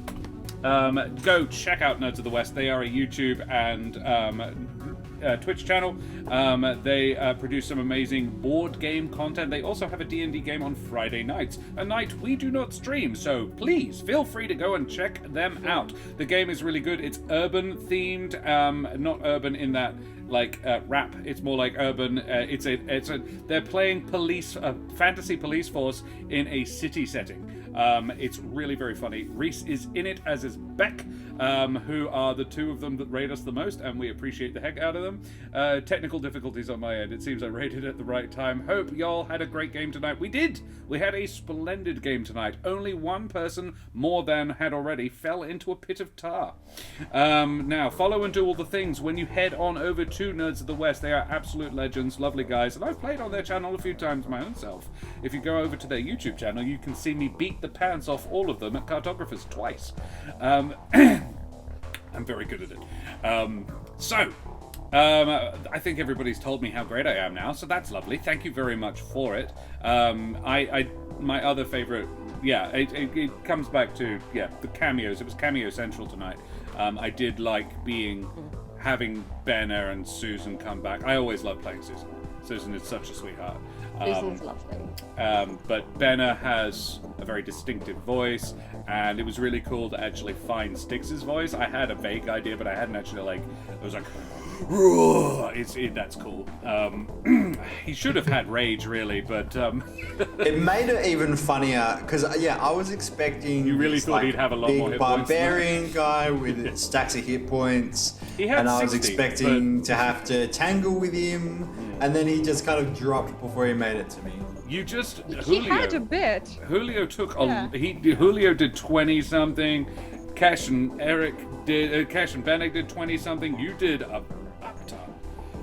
2 lightning bolts will kill most things in Humblewood. I dare say one will probably do the trick. They do a lot of it most of the time, yeah, absolutely. Hey, McBluff, good to see you. Dropping by to lurk. We are all wrapping up, but you stick around and we will find you someone else to watch. And seeing as Nerds of the West rated us, I reckon we should probably go and find a video game to watch. And GTG Vicky is streaming currently, so I think that's where we will throw our rage. Vicky is a lovely person. She used to be associated with Sirenscape.com, who are responsible for the cool techno vibe music that you are currently listening to. Vicky no longer works there, but she used to work there, and they are great people. And we are grateful for them because otherwise these games would not have music. So, guys, we should probably go away from here now. The end of year charity Dan shot. Yes, that's what we're calling it. Dan shot. Absolutely. Or we can all dress up as Dan and do our best Dan imitations. That's a good idea. And Dan will not die at the end of the stream, so that's good. And all the Dans must be killed by the end of the adventure. I love it. Wow, we're gonna do a Darkest Dungeon. theme. Dungeon. Oh yes, Darkest Dungeon. The Dan shot. It's all very good. Okay. I have a question. As a Brendan, am I an honorary Dan? I don't know. I feel like that's something the audience must decide. That is something. Now the audience I'm would called need to Dan describe. Bear. people. Deal with it. And I can be Hectic, but I actually K-Dan. think it'd be good. I am on board with this. Dan, if you would like to DM a Dan shot at some point, the rest of us will dress up as Dan. I'll just perish. I'm not even sure what dressing Maybe up as Dan would it's look in the like. cards. Maybe. The first thing I thought of was the sexy British teacher. Oh, we dress from up as Dan's AJ's character. Oh my stream. god, And yeah. I just Oh, cover no. myself in white feathers. You just feather and tie yourself? Is that Yes, that? tars and feathers. Alrighty. Dan, who the absolute heck are you? Oh, I Hello. could be Brayley, yeah. Hello, I'm Dan in the meat space. Dear in the cyberspace. Today I was very tangible, but normally you cannot find me anywhere because my social media presence is non-existent. But I am lurking everywhere because everyone deserves the good vibes and the good loves. And I guess look forward to the madness shattering, maybe, probably in the future. Shrug. Thank you very much, Dan. Daria, tell us who you are. I have put the link to Daria's art in chat for yes. Jack, so you can see it. Yes, so I'm Daria. I am a player of D&D here and on the Eldritch Scribe Twitch channel on Mondays. I do the arts, I do emotes and portraits and all the cool stuff you can find on Twitter. And yeah, that's about it. The Ectospace, the new ghost zone. Karen, who the absolute heck are you? I really enjoy Ectospace. I'm Karen. I'm sometimes known as the mother of bunnies. No idea why. It's a mystery to me. You can follow me on Twitter as Mother O Bunnies, because apparently I'm not allowed to have of bunnies over there. But you can also follow me on Instagram as my sassy alter ego, Miss Lola Moore. Or you can go and listen to my dulcet tones in the D&D podcast, There Be Dragons, available either through the link in chat or where all good podcasts are found. And if you don't go and maybe give a listen to, I think Tori might be a little bit sad, and you wouldn't want to do that to this adorable rabbit, would you? Would you? Tori wants freedom. He does. He's been very, hates it. he's been very patient with this extended cuddle. He has. Dan Bren, tell us who you are. That's not my name. It's Brendan. Oh, that's silly me. You. Yeah. I take back all the nice things I said about you. Oh, all right. No refunds. Yeah, I got him. Oh. I'm Brendan. I'm an actor and director here in Perth. I am hyped because I'm going LARPing this weekend, starting from tomorrow. So it's bloody sick. No. Also, I'm the current artistic director of Perth Playback Theatre. I have no idea what Daria said. I'm going to ignore Nerd. it. She called you nerd. Yes. I'm proud. Thank you. Yeah, what a You fucking should be. nerd. Yes, Perth Playback Theatre, we are doing some public performances in the next couple of months for our 40th anniversary. Wow. So check those out. Yeah, it's a long time. I hadn't realised it was that old. I thought you were sort of one of the founding members, but you are literally not capable of being that. Yeah, wow. No. Yeah. Yeah, it's we've been around for a long time, so that's very exciting. We'll get the link in chat in the next week or so. Cool. Send it And through. we I'll have pop it like in. do you know what your LARP character is? I'm interested now, and the streamers too. Yeah. Well, do we have another hour? I don't need the What's backstory. basic stats, Brendan? Just Yeah. Oh my lightning god. round. Okay, so my realm is inspired by Revolution France / Italy. I speak in a very bad, definitely on purpose, French accent. Give us a taste. Please continue in that accent. the rest of this hello, needs to I be am, done. Yep. I'm Julius Distrosi. I am a surgeon. I am also a priest. A servant. We are servant. I am a priest. I follow the gods. My color scheme is yellow and brown with gold frills, and I really look like I am a walking curtain from the 80s Australia. Or 60s everywhere else. Oh, Yeah. very specific. I love him. Yeah. So that's what I'm going to be doing this week. So Good for you, man. Poggy for me. Pog in chat. Adino Nuggy in VR is the name of the person who just followed us. Thank you so much for the follow. Nice. It paints a picture, I gotta say.